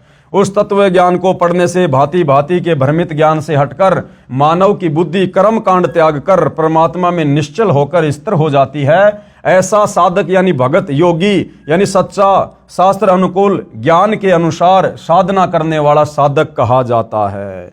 तो भाई वो सच्चे योगी वर्तमान में धरती पर केवल सतगुरु रामपाल जी के भगत हैं, और सतगुरु रामपाल जी की भी केवल वही भगत जो सतगुरु रामपाल जी की प्रत्येक मर्यादाओं में, उनके नियमों में, उनके वचन में, उनकी शिक्षाओं का अनुसरण करते हुए भक्ति करते हैं। ऐसा नहीं है कि नाम ले लिया संत रामपाल जी का, गले में लॉकेट पहन लिया, हाथ में रक्षा सूत्र डाल लिया और नियम कोई निभा नहीं रहा, तो वो संत रामपाल जी से उपदेशी होने के बाद भी उनका सच्चा योगी, सच्चा साधक, सच्चा भगत नहीं है। अब योगी की क्या पहचान बताई है? योगी यानी सच्चे भगत की। गीता अध्याय 2 श्लोक 53 में कहा है, यानी गीता ज्ञान देने वाले ब्रह्म ने गीता अध्याय 2 श्लोक नंबर 53 में अर्जुन को कहा है कि हे भारत, भांति भांति के वचनों को सुनने से विचलित हुई तेरी बुद्धि जब परमात्मा में निश्चल होकर स्थिर हो जाएगी तब तू योग को प्राप्त होगा। यानी भांति भांति के वचनों को सुनकर, यानी दुनिया भर का ज्ञान और अज्ञान सुनकर उसका निष्कर्ष निकालकर जब तेरी ये बुद्धि उस सच्ची भक्ति पर स्थिर हो जाएगी, तू दृढ़ हो जाएगा कि सच्चे सतगुरु रामपाल जी के अलावा धरती पर किसी के पास ये सत्ज्ञान नहीं है, पूर्ण मोक्ष और मुक्ति का मार्ग नहीं है। जब तू सारे शास्त्रों को देखकर, इन प्रमाणों को देखकर, सत्संगों को सुनकर और वर्तमान में चल रही कर्म कांड पाखंड वाली पूजा को देखकर और आंखों से सदग्रंथों में उस वेद विरुद्ध साधना को ना करने वाले प्रमाण देखकर जब तेरी आत्मा स्थिर हो जाएगी, तू दृढ़ हो जाएगा कि धरती पर सतगुरु रामपाल जी के अलावा दूसरा भक्ति मार्ग कहीं कोई नहीं है, और तू दृढ़ होकर भक्ति करेगा। कहते हैं वो क्या है? गीता अध्याय 2 श्लोक नंबर 53 के अनुसार वास्तव में वह योगी है। हे भारत, भांति भांति के वचनों को सुनने से विचलित हुई तेरी बुद्धि जब परमात्मा में निश्चल होकर स्थिर हो जाएगी तब तू योग को प्राप्त होगा। जैसे हम लोग अपने पूर्वजों को देखकर पहले वही साधना किया करते थे वेद विरुद्ध। राम नवमी आई तो रामचंद्र जी की पूजा, कृष्ण जन्माष्टमी आई तो श्री कृष्ण जी की पूजा, बीच बीच में हनुमान भैरव भूत की पूजा, चौराहे पर जाकर ठेकरी फोड़ देना, अन्य किसी पेड़ पौधों की पूजा, तुलसी की पूजा, बेल पत्र की पूजा, या फिर रामायण को पढ़ना, महाभारत को पढ़ना, उसके अनुसार भक्ति करना, अन्य देवी देवताओं की पूजा, पैदल यात्रा करना, कावड़ लेके आना। तो कहते हैं जो साधना हम करते आ रहे थे वेद विरुद्ध, उस भांति भांति की साधना से हमारा दिमाग जो विचलित हो चुका है, कहते हैं उससे निष्कर्ष निकालकर सच्चे सतगुरु के सत्संग सुनने के बाद इन तमाम प्रकार की साधनाओं से निष्कर्ष निकालकर कि सच्ची साधना क्या है। और जब तेरा दिमाग, तेरी बुद्धि, जब भांति भांति के वचनों को सुनने से विचलित हुई तेरी बुद्धि, क्योंकि रामायण का पाठ करने वाला कहेगा कि राम से बड़ा कोई नहीं है, विष्णु का पाठ करने वाला कहेगा कि विष्णु भगवान से बढ़कर कोई भगवान नहीं है, शिव पुराण की कथा करने वाला शंकर से ऊपर कोई भगवान नहीं बताता, फिर कोई कहता कि हनुमान से बड़ा कोई भगवान नहीं है, हनुमान की पूजा करोगे तो श्री रामचंद्र जी वाला लाभ मिल जाएगा, कोई क्या क्या कहा करता था। तो ये तरह तरह के भांति भांति के वचन सुनकर जब तेरी बुद्धि परमात्मा में निश्चल होकर स्थिर हो जाएगी, और वो स्थिर कब होगी? सच्चे सतगुरु के सत्संग सुनकर, ये प्रमाण देखकर जो इस पुस्तक में दिखाए जा रहे हैं, तब तो तू योग को प्राप्त होगा, यानी तू योगी बनेगा, तब तो तू भगत बनेगा। जब तेरी बुद्धि स्थिर हो जाएगी कि हाँ मैंने कौन सी भक्ति करनी है, जब तू ये दृढ़ हो जाएगा तब तो केवल तू भगत बनेगा, भक्ति तो उसके बाद शुरू होगी। तब तू योग को प्राप्त होगा, यानी योगी बनेगा, भगत बनेगा। अब भावार्थ क्या बता रहे हैं गुरुदेव? तत्व ज्ञान सुनने के बाद भगत या भगतमती का अन्य लोक वेद से मन हट जाता है। जैसे हम सतगुरु रामपाल जी के भक्तों का हट गया, सत भक्ति को शुरू करके सतगुरु रामपाल जी के प्रमाणित सत्संग सुन के, और अब इस पुस्तक को पढ़ने के बाद आप हिंदू समाज के भाई बहनों का मन उस आदि अधूरी वेद शास्त्र विरुद्ध साधना से हट जाएगा। तत्व ज्ञान सुनने के पश्चात भगत भगतमती का अन्य लोक वेद से मन हट जाता है। लोक वेद यानी सुनी सुनाई बातें, सुनी सुनाई साधना, केवल तत्व ज्ञान अनुसार साधना करता है। उस समय भगत की बुद्धि एक परम अक्षर ब्रह्म यानी पूर्ण ब्रह्म परमात्मा में स्थिर हो जाती है, यानी एक परमात्मा में।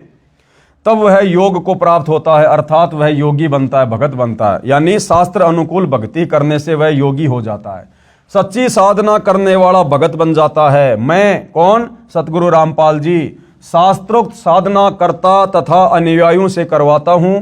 हम सब योगी हैं, यानी सच्चे भगत हैं, सच्चे साधक हैं।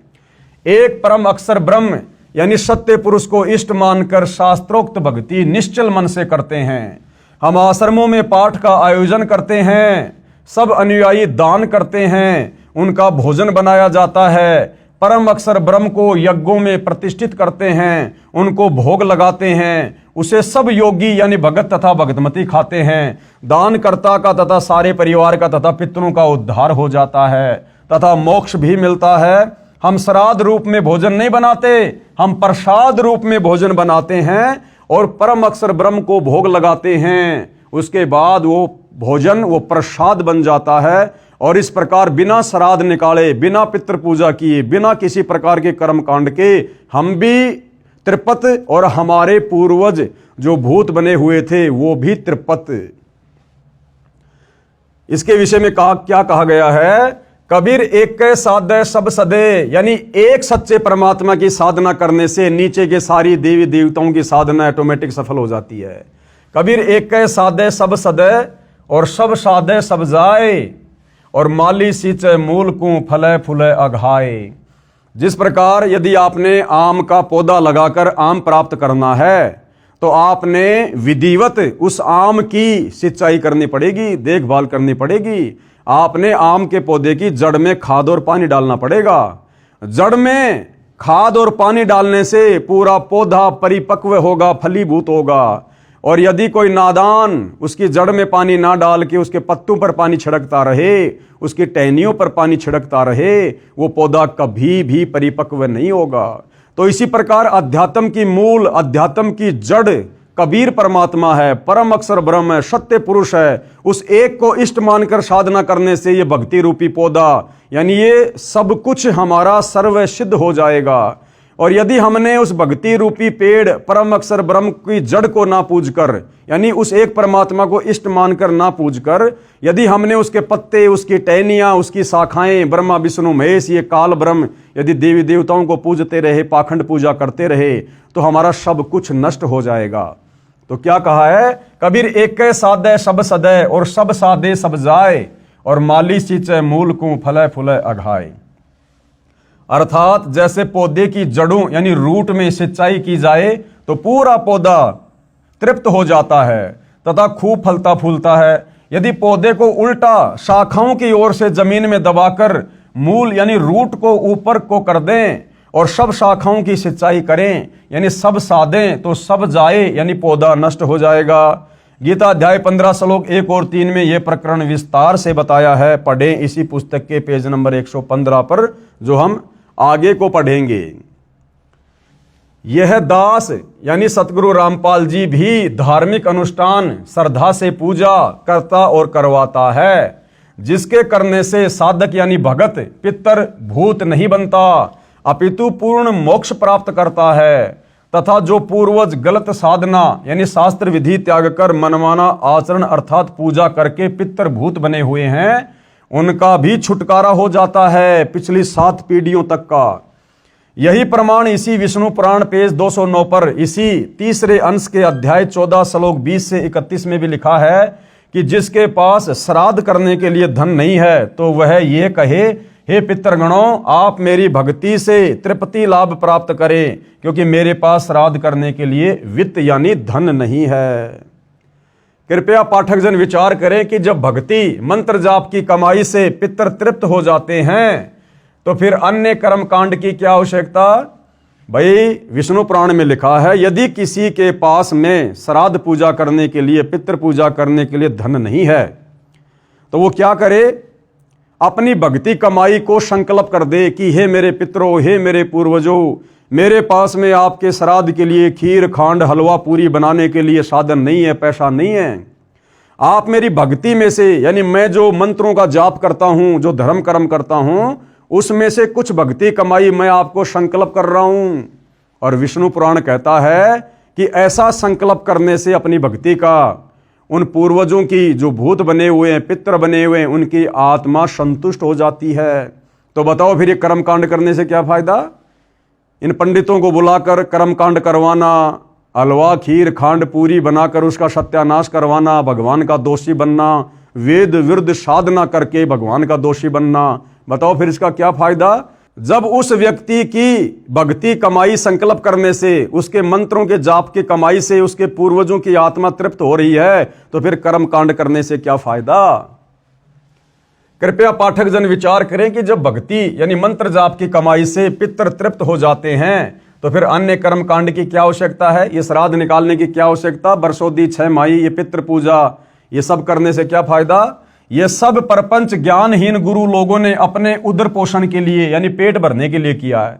अब बताओ, विष्णु पुराण में ये सारी बातें लिखी हुई है और यही हमारे धर्मगुरु उसी विष्णु पुराण को पढ़कर हमारे से श्राद्ध निकलवा रहे हैं, जबकि इन धर्मगुरुओं ने अगर विष्णु पुराण को भी समझा होता तो ये श्राद्ध नहीं निकलवाते, इस प्रकार से अपनी भक्ति कमाई को संकल्प करवा देते। कोई कर्मकांड पाखंड करने की जरूरत नहीं थी, लेकिन इनको तो अपना पेट भरने के लिए खीर खांड हलवा चाहिए, इसलिए इन्होंने आम समाज को धोखे में रखा हुआ है। क्योंकि गीता अध्याय 4 श्लोक 33 में भी लिखा है कि द्रव्य यानी धन द्वारा किया यज्ञ धार्मिक अनुष्ठान से ज्ञान यज्ञ यानी तत्व ज्ञान सुन समझकर की गई साधना श्रेष्ठ है। एक और विशेष विचारणीय विषय है कि विष्णु पुराण में पितृ व देव पूजने का आदेश एक ऋषि का है तथा वेदों व गीता जी में पितरों व देवताओं की पूजा का निषेध है। यानी विष्णु पुराण में पितरों को पूजने का जिस प्रकार से ये संकल्प वाली विधि लिखी हुई है ना, गुरुदेव कह रहे हैं ये वेदों का ज्ञान नहीं है, ये गीता का ज्ञान नहीं है, ये इन ऋषियों ने अपनी तरफ से उन पुराणों में इस प्रकार का ज्ञान वेद विरुद्ध लिखा हुआ है। एक और विशेष विचारणीय विषय है कि विष्णु पुराण में पितृ व देव पूजने का आदेश एक ऋषि का है तथा वेदों व गीता जी में पितरों व देवताओं की पूजा का निषेध है यानी मना किया हुआ है। जो आदेश ब्रह्म यानी काल रूपी ब्रह्म भगवान का है, यदि पुराणों के अनुसार साधना करते हैं तो प्रभु के आदेश की अवहेलना होती है, जिस कारण से साधक यानी भगत दंड का भागी बनता है। तो साधना हमने केवल वेदों के अनुसार ही करनी चाहिए, तत्वदर्शी संत के अनुसार ही करनी चाहिए। हम पितर व भूत पूजा नहीं करते। कौन? सतगुरु रामपाल जी के फॉलोवर। हम शास्त्रोक्त साधना करते हैं, शास्त्रों के अनुसार साधना करते हैं, जो गीता अध्याय 3 श्लोक 10 व 15 तक वर्णित है। हम सूक्ष्म वेद का पाठ करते हैं, उसमें 5 यज्ञ होती है। अब भाइयों और बहनों, वो सूक्ष्म वेद का पाठ क्या है जो सतगुरु रामपाल जी सन 1994 से कर रहे हैं, अपने शिष्यों से करवा रहे हैं। और उस पाठ के अंतर्गत, उस भक्ति साधना के अंतर्गत 5 यज्ञ कौन कौन सी हैं, जो यज्ञ जब से नाम उपदेश करते हैं उसी दिन से सतगुरु रामपाल जी के भगत अपने अपने घरों पर रोजाना करते हैं, प्रतिदिन करते हैं। जिस पाठ के करने से, जिन यज्ञों के करने से हमारी भक्ति सफल होती है और अंत में हम पूर्ण गति को प्राप्त होते हैं। इन सब बातों के ऊपर विशेष तौर से हम अगले एपिसोड में जानकारी प्राप्त करेंगे, इस पवित्र पुस्तक हिंदू साहिबान नहीं समझे गीता वेद पुराण में। तो आज के वीडियो में केवल इतना ही। उम्मीद करता हूँ धीरे धीरे हिंदू समाज को, विश्व के मानव समाज को, जो इस पुस्तक को देख पा रहे हैं, इसको पढ़ पा रहे हैं, उन्हें अध्यात्म के विषय में बहुत कुछ समझ में आ रहा होगा। अगर थोड़ा धैर्य रखेंगे, निष्पक्ष होकर पुस्तक को पढ़ेंगे, देखेंगे, आपको बहुत कुछ समझ में आएगा, सब कुछ समझ में आएगा। इस पुस्तक को आप जी गूगल पर जाकर हिंदी में सर्च करके हिंदू साहिबान नहीं समझे गीता वेद पुराण इस नाम से PDF में डाउनलोड करके भी मोबाइल में पढ़ सकते, देख सकते हैं। तो आज के वीडियो में केवल इतना ही। परमेश्वर हम सभी को आशीर्वाद दे, आज्ञा दे, हमारा मार्गदर्शन करें, हमें भ्रमने भटकने से बचाएं। बंदी छोड़ सतगुरु रामपाल जी भगवान की जय हो।